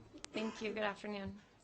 I'm here to comment today as a parent in the district to ask for your help and support in addressing new policies at Roygam Elementary and possibly other schools affecting the social and emotional well-being of students on a day-to-day basis.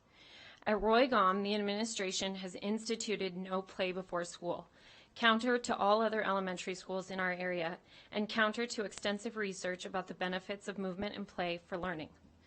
Administration has also continued to cut recess down to the bare minimum of 30 minutes, sparking a student-led petition and then a strong effort by parents to claw back some of that time. Administration promised to review the schedule to maximize recess while meeting instructional minutes and duty requirements, and then reneged on that promise, cutting morning recess from primary students 6 and 7 years old for the first time in decades. Finally, they now force students to only face forward in the lunchroom while eating, facing the back of students' heads instead of face-to-face in a traditional communal fashion. One of only 5 of the 66 schools in the district to do this. We have put together a survey to gather parent preferences and concerns on these issues, and I would like to share the results with the board. We have over 115 responses with 90% plus concerned and wanting changes. We need your help. Additionally, none of these changes were communicated to families, and when informed, many are extremely concerned. When you tell anyone, really, they make a strange face and often reference it sounding more like a prison than a school. It's embarrassing. We have robust volunteer involvement at GOM. We've tried collaborating, as district staff have recommended, but the school administration has refused. We believe in collaborating is vital to make our school succeed to its fullest potential. History of the school proves that. Principal Barker always touts a courageous, connected community at Roygam, but she was not courageous enough to inform us of these changes or collaborate with us on concerns about them. That is not community.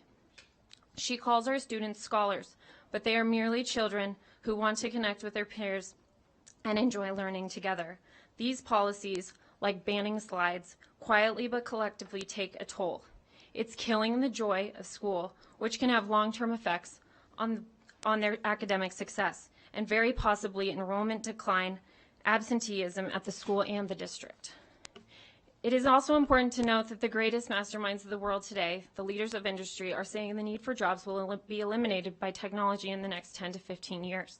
That could be a Jetson hovercraft sort of assumption, but if they are correct, the only thing that their education will have been able to provide of value would be the opportunities they had learning how to connect with each other and work together to solve problems and build community, not only in the classroom, but organically and autonomously without over-involvement of adults in the lunchroom and on the playground.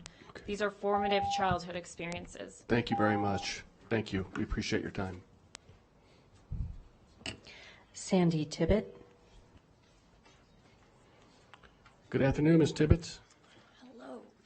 So I am here as a grandmother whose family was impacted by your decisions, or lack thereof, regarding the anti-ICE protests. In President Mayberry's email to me, he claimed the issue does not violate Board Policy 1310 because the political activity does not take place on school grounds. That is a disingenuous, hair-splitting statement that insults the intelligence of every parent and taxpayer in this district.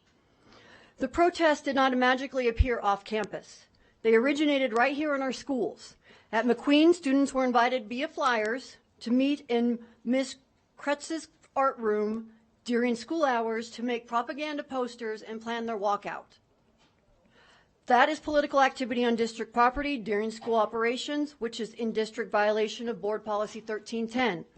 Administrative Regulation 1311 further bans the use of district resources and the distribution of political materials.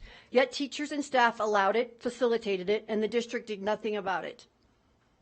You hide behind the First Amendment while selectively enforcing rules. You've gavelled community members out this very mic for simply reading from the nasty books our district permits in our libraries. But when it comes to organized political activism that pulls kids out of class and into potential danger, suddenly free speech trumps your own policies and student safety. Your email also suggested parents should be the ones concerned if kids leave school, invoking parental choice.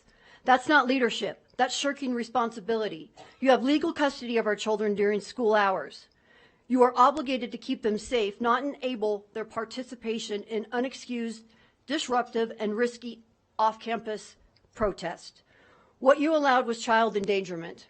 Students walking into traffic, hanging out of car windows, gathering in crowds downtown, all while you marked absences and called it civic engagement. No one was seriously injured, thank God, but the risk was real and you prioritized politics over protection. This wasn't innocent student voice. It was grooming kids to become radical activists for one side of a divisive issue, using our schools as staging grounds. You subverted parents' rights, you've eroded trust and jeopardized safety, and for what? To appease certain agendas while pretending neurality. Remember last month's discussion on Policy 5800 and the Safe and Healthy Schools Commission? Trustee Westlake spoke of great optics to build public trust that you take student safety to heart. What hollow and misleading words. These current optics reveal a district more interested in appearing progressive than in actually safeguarding kids or upholding your own rules. Your actions have consequences. My stepdaughter is pulling my granddaughter out of this system because she no longer trusts you with her child's well-being. That's sad. Very sad. Thank you. Political consequences. Suicide. Janet Butcher.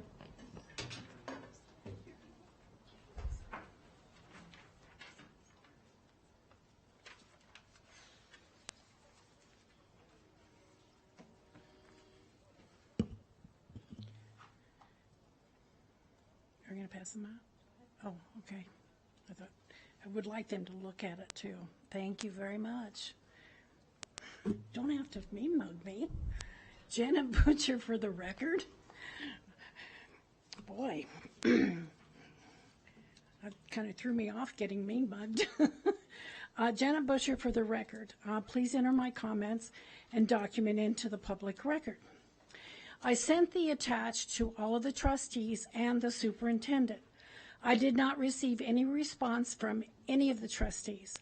I did receive a canned response from a representative for the superintendent. Washoe County missed a very good opportunity to instruct the students on how laws are created, how they are implemented, and the proper way in which they are changed.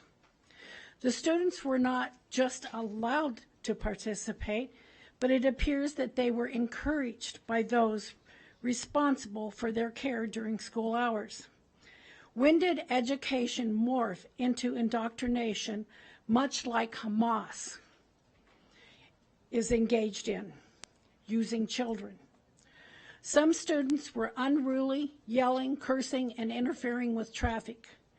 Some students waved the Mexican flag. How can they expect to gain any respect?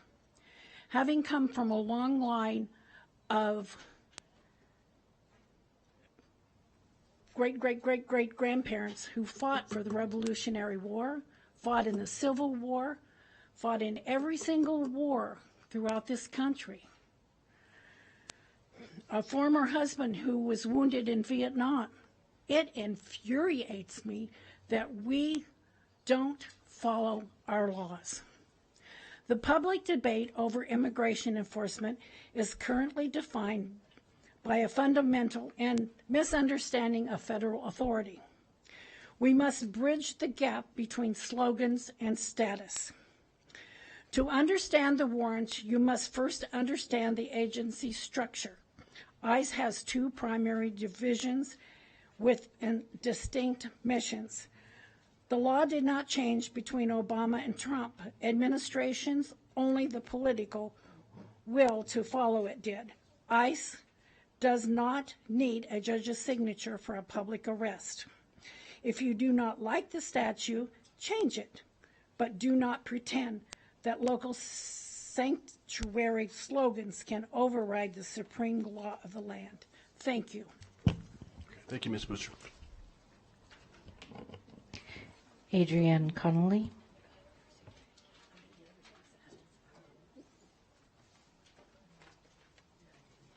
Good afternoon, Ms. Conley. Good afternoon. I'm switching things around.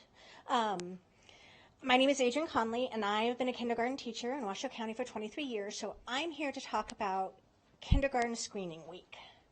I don't know about you guys, but I remember my first day of kindergarten. My mom was a single working parent, and she dropped me off and had to leave for work, and this is, back in the day. And I remember standing by a chain link fence, watching her walk away, and I was sobbing hysterically. I didn't know where to go. I didn't know what to do. I was lost. I know an adult came and helped me, but that's not what I remember. What I remember to this day is standing alone in a strange place, crying. That memory is why Kindergarten Assessment Week matters. Assessment Week is not just about taking the kindergarten entry assessment. It's when we meet families, hear concerns, and gather critical information we often don't have yet. IEPs that haven't arrived, speech needs that require parent permission to assess, or family circumstances that impact how a child enters school. For some families, this is the only time we ever speak with them in person. Their child either rides the bus or is picked up by a sibling, and parents maybe cannot or just will not attend conferences. It's also when we find out how their child is getting home. Are they taking the bus? Are they being picked up by a sibling? Are they being picked up by a grandparent? It's also when we help children feel safe, showing them where to go, helping them meet classmates, and making school feel predictable before academic expectations begin. I understand other counties don't have assessment week and that NDE is encouraging alignment. What's important to recognize, though, is that any model needs to fit our district's realities, class sizes, staffing, family access, and student needs.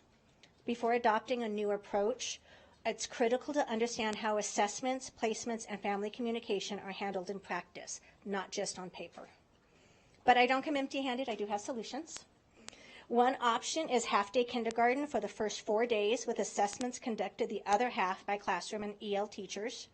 Another option is rotating classrooms during those first few days with one teacher screening and the others with routines and procedures to allow for appropriate placement while assessments continue. In both cases, class lists are finalized by Thursday and Friday becomes their first full day. However this is ultimately structured, my request is simple. Please involve the kindergarten teachers in the process. We are boots on the ground. We understand child development, family needs, and the realities of the kindergarten classroom. Kindergarten is not just the first year of school, it sets the tone for everything that follows. Thank you for your comments. We do appreciate you coming and sharing that, your perspective. We appreciate it very much. Thank you for what you're doing. Shelley Luke.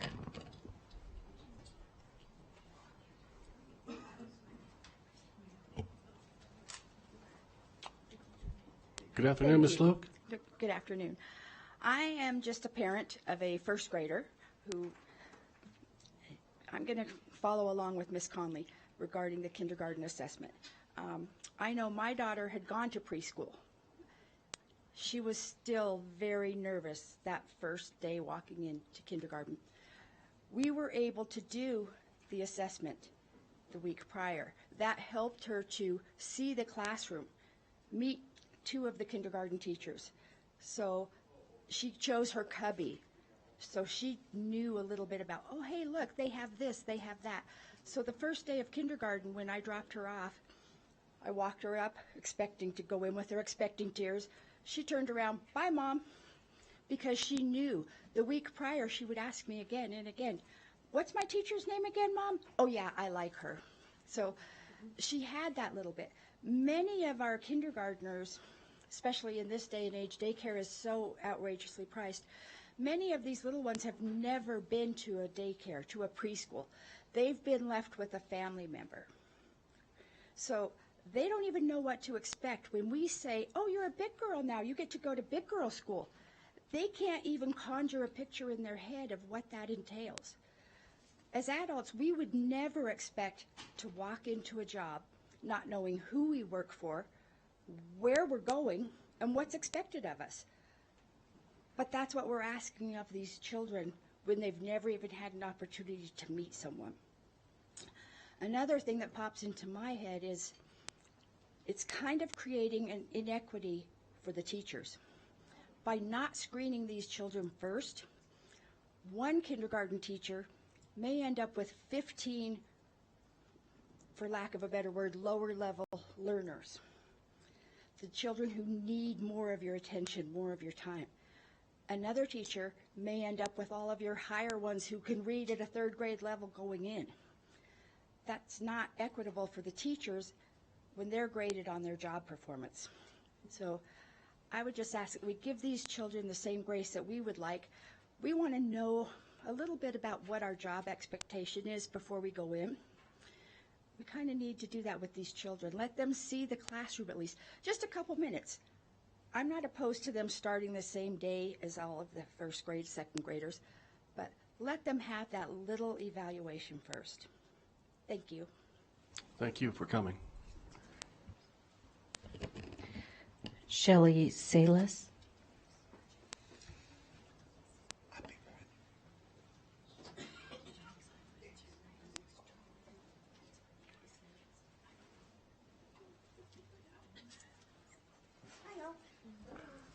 Good afternoon, Ms. Sales.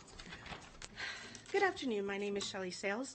I have taught kindergarten for nearly 40 years, and I am here to advocate for keeping the first week of school as a structural screening adjustment period. Picture a child arriving on the very first day of school. When separated from his parent, he becomes so distressed he could not participate in screening. Later that same week, after a time to adjust, he returns calm, confident, fully engaged, and with his brave backpack on his back. The child did not change. The environment did. The difference shows why timing matters. The first week allows students to meet teachers, explore classrooms, and interact with peers while screening occurs.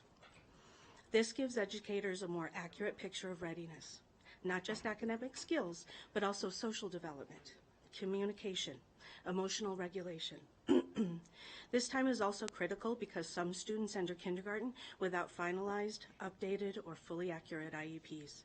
Early screening helps teams identify student needs quickly, determine appropriate placement, and decide whether additional supports or services are required. When we delay or rush this process, we risk placing students incorrectly and delaying the interventions they need to succeed. Many kindergarten students are entering school for the first time. Without an adjustment period, anxiety can distort results and lead to poor instructional decisions. When we get the start right, we prevent challenges later. This is not lost instructional time. It's an investment. It improves data quality, supports equity, strengthens relationships, and ensures students receive the right support from the very beginning. I make a lot of my connections with my parents in that first week. And I have families that I've had all of their children. When you're in the same place for over 30 years, that kind of happens. So these relationships would not occur as readily and as deeply as they do if I did not have that first week to form those connections with my families. So thank you for listening. Thank you for what you do. We appreciate you coming out. Danelle Duncan.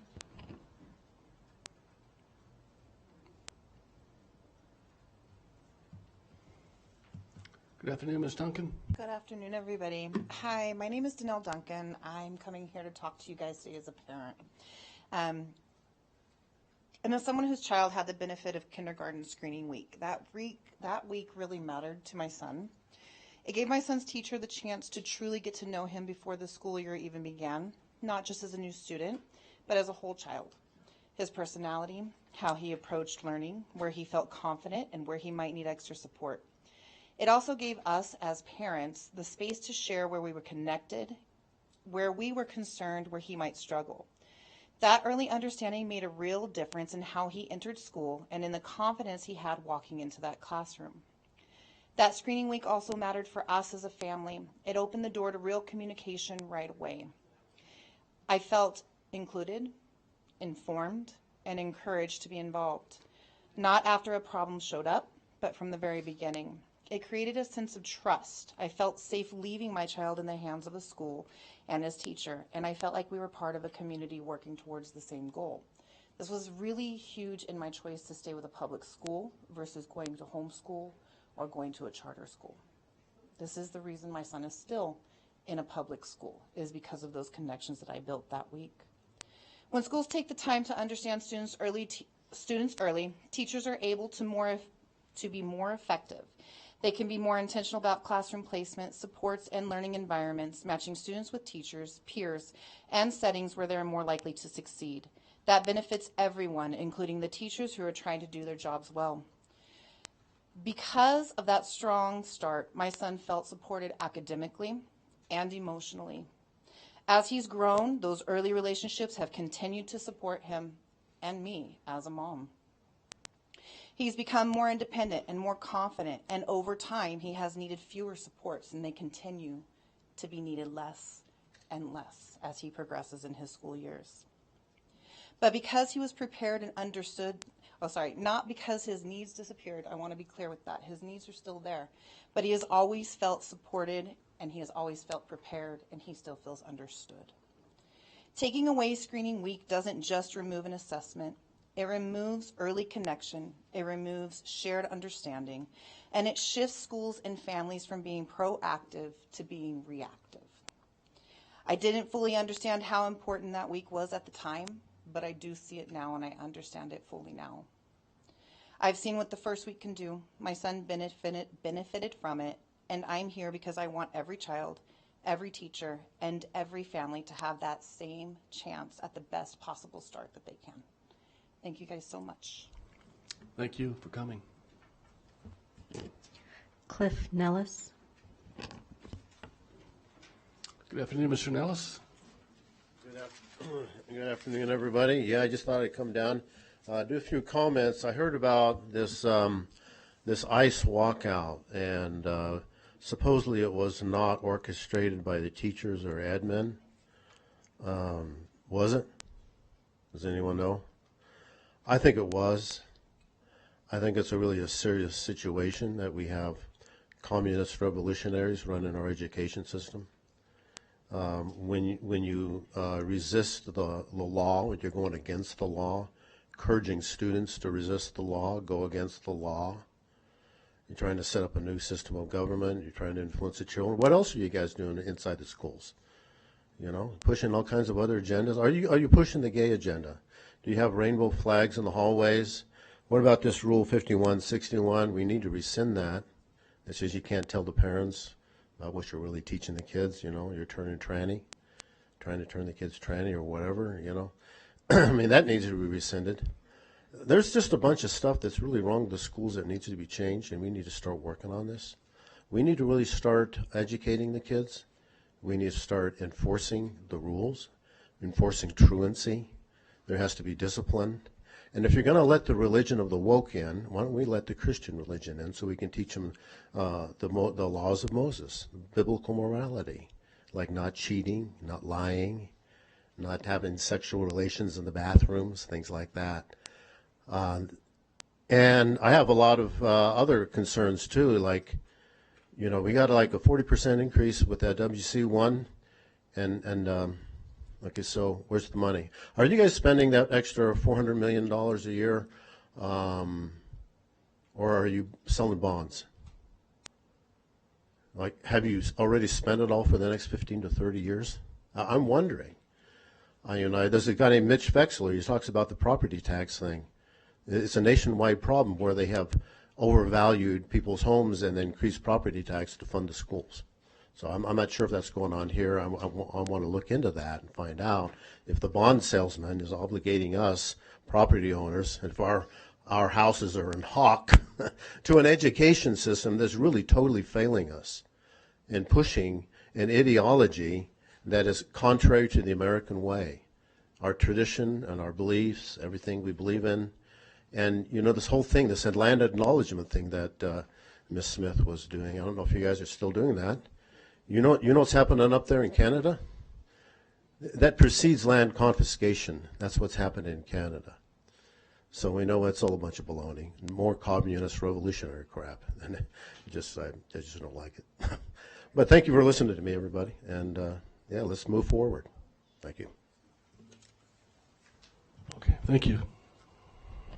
Bruce Parks.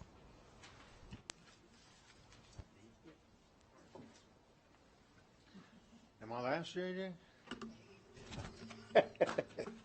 Well, thank you.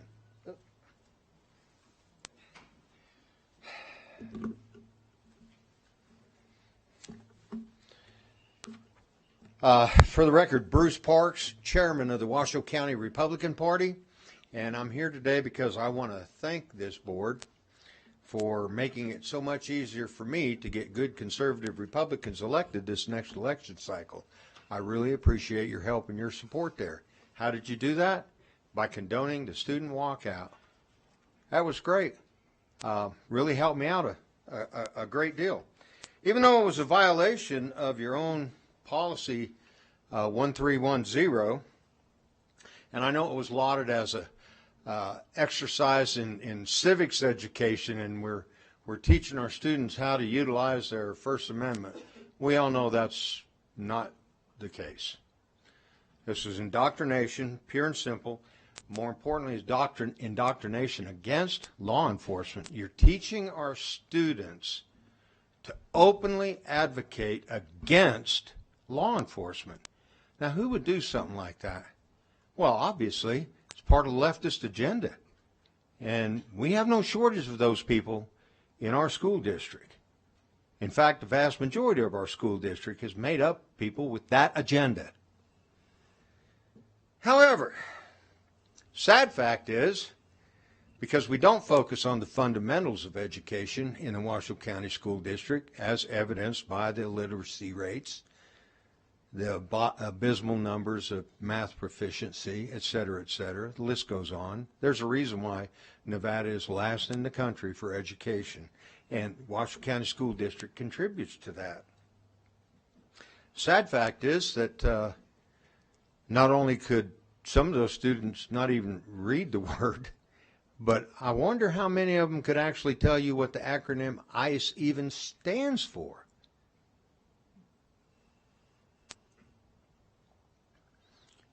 If students know your politics, your religion, your sexual preferences, or your preferred pronouns, you have failed as a teacher, and you do not belong in front of students, period. But again, thank you. You made my job a whole lot easier, and I really appreciate it. Thank you. Diana Saldivar.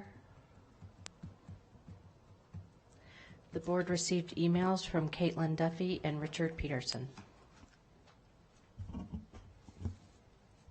Thank you, JJ. Okay, we will close item 5.01, public comment. We'll go back to our reports.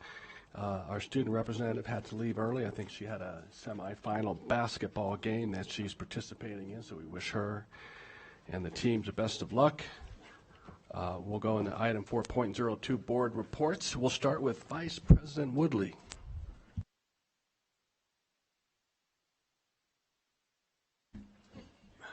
Thank you, Mr. President. I'm going to start off with my New Year resolution is I'm going to take this opportunity to acknowledge and celebrate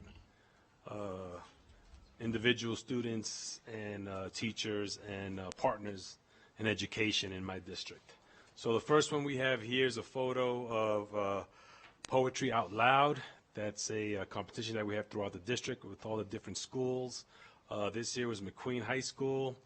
There was over a dozen kids. I can't remember all the names, but we had a first and second place winners, and they were really, really good. It was beautiful to watch these kids read poetry with so much animation. It was a beautiful event.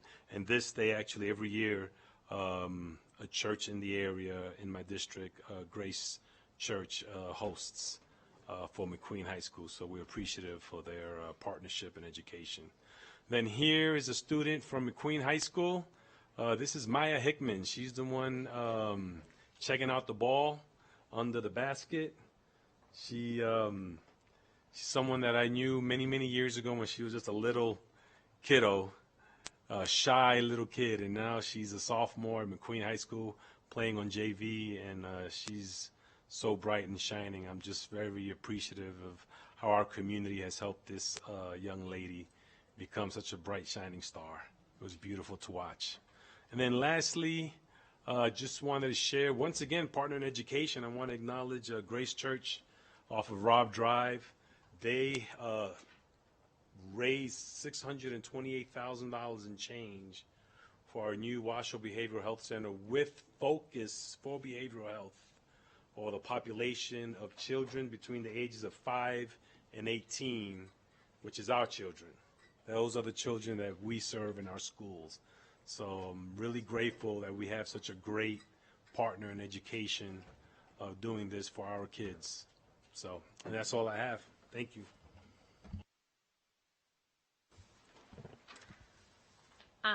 I am foregoing my report for a little something we're going to do when Adam gets to when President Mayberry gets to his report, just so we can save some time for that. Sure.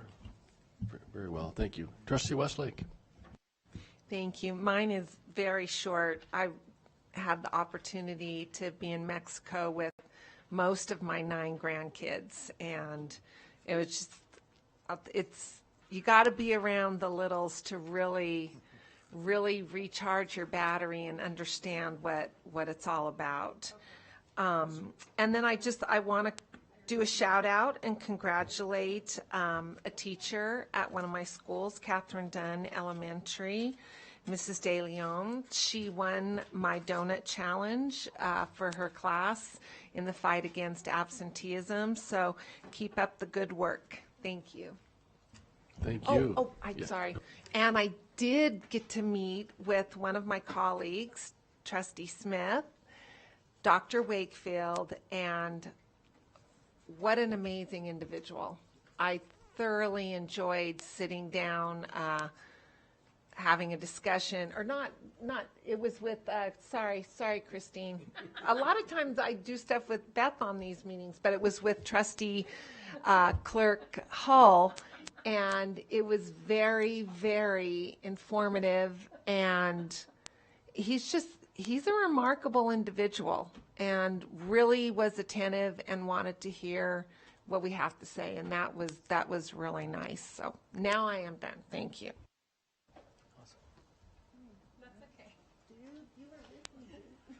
So I want to recognize the leadership and staff from Turning Point. I've been making my rounds there, led by Principal Claudia Basek. Go ahead. I think that's how you say it. Whose work supports students who benefit from our alternative and credit recovery pathways. Turning Point plays a critical role in WCSD's continuum of support by focusing on student re-engagement, attendance improvement, and graduation readiness through smaller learning environments and individualized supports. This work directly aligns with the district's priorities around equity, student engagement, and improving graduation rates. So, again, up there, kudos to that school there. And then I also went to Marva Piccolo. I finally went over there and made it, making my rounds, led by Principal Jody Prudente, I believe that's how you say it, and her staff, again, the staff, without them helping making things happen, which serves students in a highly individualized pre-K-12 with a strong emphasis on functional academics, independence, and personal growth with small class sizes and intensive supports. Marva Piccolo emphasized WCSD's commitment to meeting students where they are and ensuring access to meaningful education opportunities. So again, just making my rounds there, and kudos to them. So shout out goes to those principals and the staff for doing so. I also went to the, where am I here? We the People Championship. So thank you very much for that.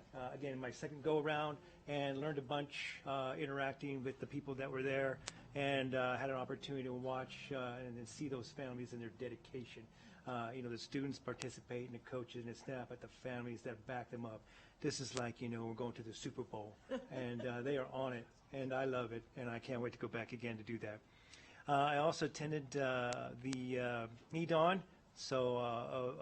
EDAWN State of the Economy event in Reno, which emphasized regional workforce trends and the need to align K-12 education, career, CTE, and work-based learning in Nevada's involvement economy and the demand. So again, it was a good week for me this time to get out there and get some engagement, get back in there, and go to all these specialty schools, I call them, so that I learn more about what we have here in the district. So, and that concludes my report. Thank you. Trustee Smith. All right, before my time starts, I want to, okay, there we go. Now we got this up. So, super funnest thing ever. I was so honored to be an official for the Choral Academy Guinness World Record attempt, which as of today was confirmed out of London, is an official Guinness World Record. 486 of their students were the most people reciting a foundational legal text simultaneously. I know there were 468 of them because Sparks City Councilman Paul Anderson and I counted every single one of them for the Guinness organization. It was genuinely so fun, and you can also see that we were joined by some other local officials too. That was so great. I really enjoyed the Bright Spots and Opportunity conversation with Nevada State Superintendent Victor Wakefield. That was really a neat thing, and I appreciate him taking the time to do that. I participated with the Worcester Student Safety Committee with Chief Baker, Chief Zimmerman, and Deputy Chief Diamond. That was really great to hear directly from our students about what it is they need. The Trustee Appreciation Breakfast with Sparks Middle School was fantastic. Thank you so much to them for doing that for us each year. The next picture we have up here is the We the People State Finals. Congratulations to Incline, Reno, and Reed. Incline and Reno took first and second, and they will be moving on to nationals. So, and you can also see Clerk Christine Hull here in her element with the Nevada Center for Civics Education. I also spoke with the Reno High AP Government class last week. The next one's the video that we have here. There we go. Let's go ahead and play this. Yeah, that is Superintendent Ernst, Deputy Superintendent McMaster, and I revving up that hand crank. I want one here for the boardroom. And that was for the When I Grow Up UNR women's basketball game, sponsored by the Redfield Foundation, who I have requested of the superintendent and the president to see if maybe they can do one of the tours on our community engagement items with us. It was so amazing. I had never been to one of those games, and now I will for sure be back. I participated in a Gwynn Center Policy Forum, met with a group of Jessie Beck parents, and then also participated in the National News Literacy Week, the PBS documentary Trust Me, and I was also joined by Dr. Kristen McNeil, of course, and then that group is also being led by Jody Bedden-Ruggiero, one of the previous trustees of this board. And then last but not least, the EDON State of the Economy. And then, so we've got Vice President Woodley and I there. We were also joined by President Mayberry and Trustee Phoenix, but really, really great time learning about our community and getting some accurate information. Thank you.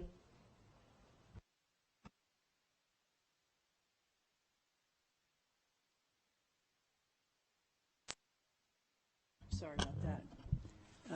To many of you, this building will look familiar. It's the U.S. Supreme Court in Washington, D.C. I'm with some of my colleagues. You can see me, and then in the forefront there is Brenda Zamora, Clark County School District, and to her right, or her left, is Irene Bustamante Adams. She's the president for the Nevada Association of School Boards, and then Catherine Whitaker. She's a trustee out of Churchill, and she's on the board of directors for the National School Board Association. And we were in Washington for an advocacy meeting and to meet our House representatives, and the two of them, or the four of them, and then our two senators. Next one, please. And then this then, as I just wanted you to see, the same people and the Capitol. And it was really, I believe, a pivotal time because it was when we were looking at Homeland Security, and there were votes going on all the time between the two, the House and the Senate, and it was a little breathtaking because it was so very busy. And I will say that the staffers are young, and I mean young. I am 73, and I guess that most of them were probably, the oldest was 32, and these kiddos were sharp. They knew what was going on. They were very attentive. They wanted to know how we felt as Nevadans and what we feel that we need for our students and our staff and our families. I attended the Sparks Middle School Board Appreciation Breakfast. It was filled with student speeches, student band and musicians, and we had a light breakfast and a school tour that the students provided for us. And then last but not least, I am going to talk about one of my favorite sports. I grew up in North Dakota and Minnesota. And just so you know, the doubles team, now I'm not sure what happened today. Last I knew they were behind 3-4 for the gold. Did they lose? Oh, okay, they got silver. They got silver.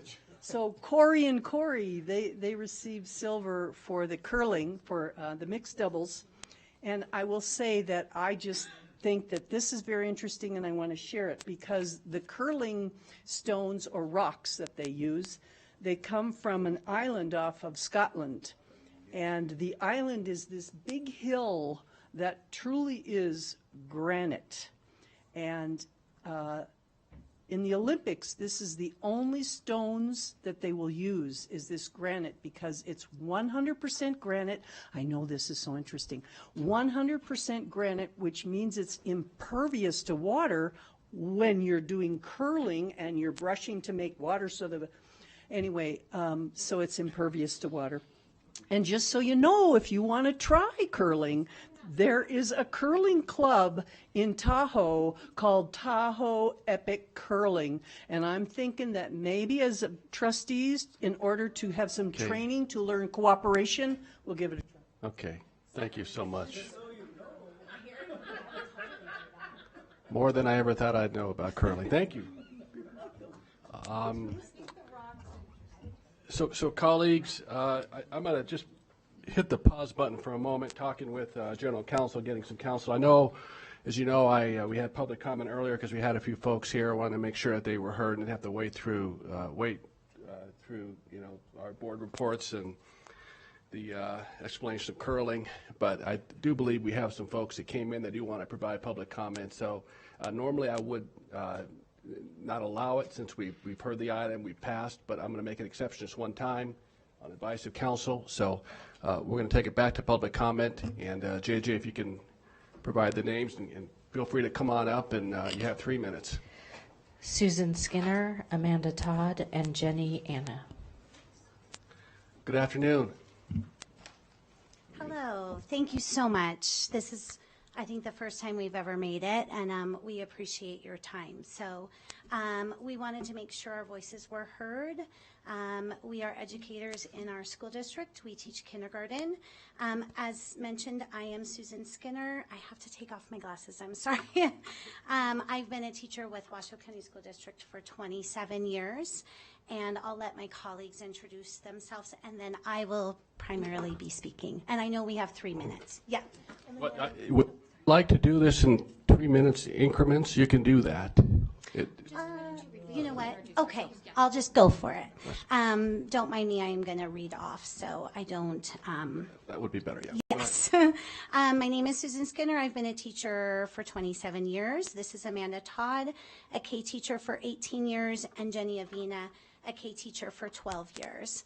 As kindergarten teachers with 28 students each, we are so disappointed in our district's decision to eliminate the kindergarten screening week. Most K teachers who we have spoken with feel just as blindsided and underappreciated as we do.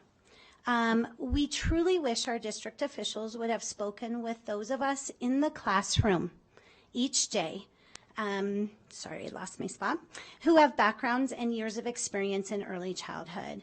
We would have been happy to assist in the difficult decision-making process, and we are positive that K teachers from across our school district could have come up with a much better range of options to consider. Instead, K teachers, our youngest learners, and our families will now face a much more difficult start to our school year. Yes, the entry assessment for kindergarten changed this year statewide, and much can be observed in class. But there is absolutely no way that we can get a good grasp of each child's beginning baseline knowledge with such large class sizes during the first 1 to 2 months of school. In addition, at Bohatch Elementary School, we only have one kindergarten assistant who is shared among the 5 of us. During the first 6 to 8 weeks of school, it is safety, classroom routines, and behavior management that must take precedence. And there are some students who show up to school crying every day for the first few weeks. Although learning is planned and intended from day one, and much does occur, the reality is that kindergarten classrooms at the beginning of the school year are overwhelming, exhausting, and emotional places for all involved. In fact, many of us kindergarten teachers truly question why we are still in kindergarten during those first few weeks. And the many professionals who have tried and left K would say it takes a special teacher to make a kindergarten classroom a successful one. With approximately 50% of our students never having been to any sort of daycare or preschool, our young learners have to learn how to line up. Is it already time? Okay, I apologize. Okay. Yes, you sure can. Okay, fantastic, thank you. Would you like to speak? Are you guys? We're back into Oh, yes, yes, she you did. want to take it off? Yeah, it's yeah. Okay, thank you. Okay. Thank you for coming. Would you like us to stay, or I don't want to just walk out.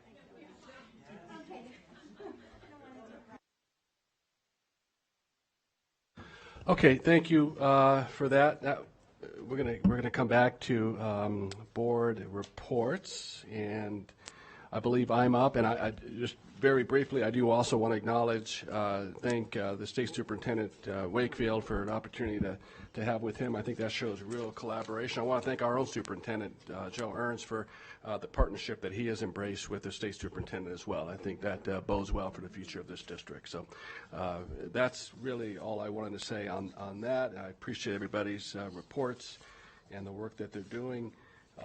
What is coming to my mind here in the last few minutes is I want to honor the young man sitting next to my right, Neil Rombardo. He is, I don't think he knew this was coming, but I do want to have the privilege of recognizing and thanking him. This is his last board meeting as he prepares for retirement. I'm not sure it's a full retirement, but after 10 years, a decade of extraordinary service in the Washoe County School District, throughout his tenure, Neil has exemplified the very best of public service, bringing exceptional legal expertise, steady leadership, and an unwavering commitment to ethics, transparency, and doing what is right for our students, our staff, and our families.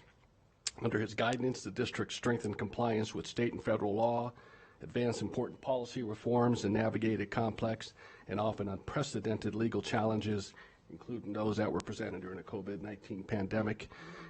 His impact extends far beyond litigation. He's been a trusted advisor to all of us.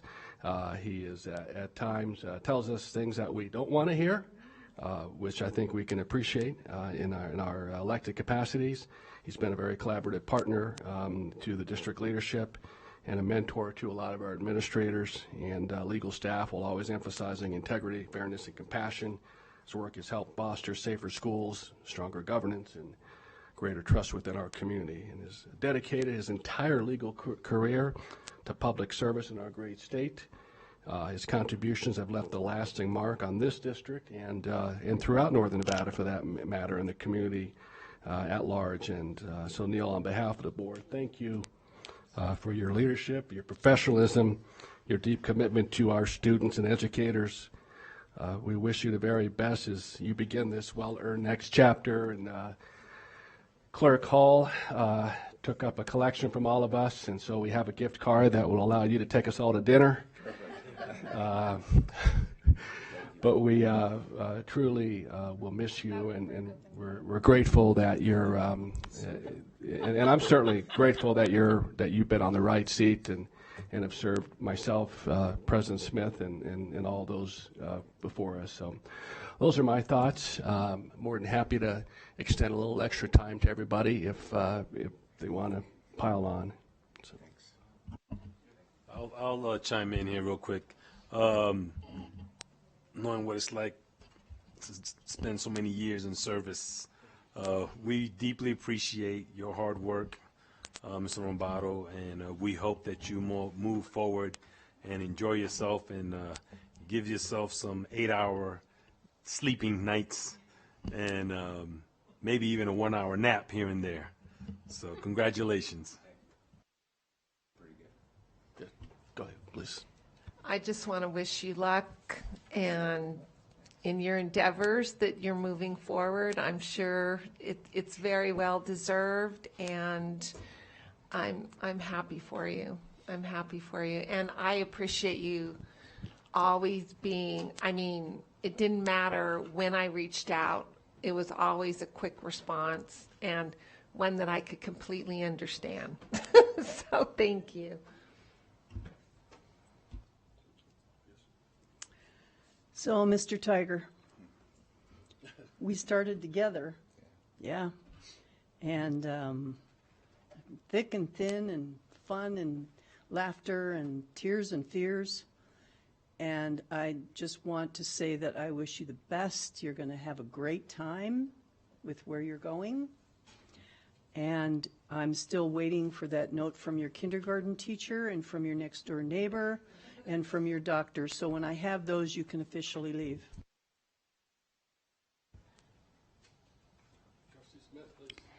So absolutely, congratulations. I remember meeting you when I was a tiny little baby new committee member on the Zoning Advisory Committee all those years ago.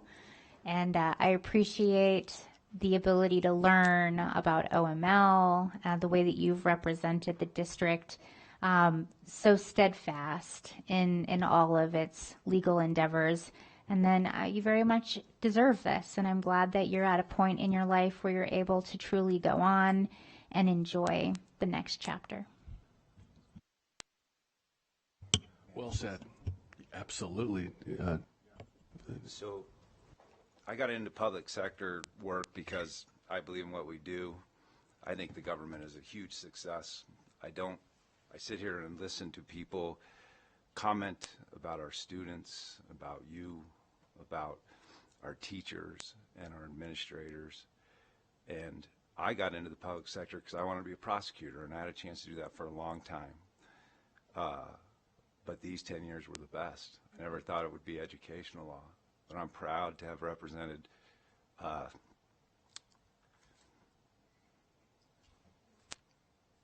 all of you, our students, our families, and our 8,000 employees who work their butt off every day.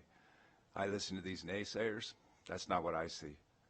I see success, and that's because of your leadership and Superintendent Ernst and Superintendent McNeil and our fellow chiefs. So thank you all, and that's all I can say. Thank you. Thank you, Neil. God bless you. We appreciate you so much. You're a giant, and we're going to miss you. And I honor your words. Okay, it's going to be tough to beat. Superintendent Ernst, we're going to go to 4.03 for your report. Thank you, Mr. President. We'll go over a couple of quick items. We had the opportunity to go to the When I Grow Up event sponsored by the Redfield Foundation. Just an amazing, we got a quick glimpse of the video earlier, but just an amazing opportunity for our students, and we're really grateful for the Redfield Foundation for that.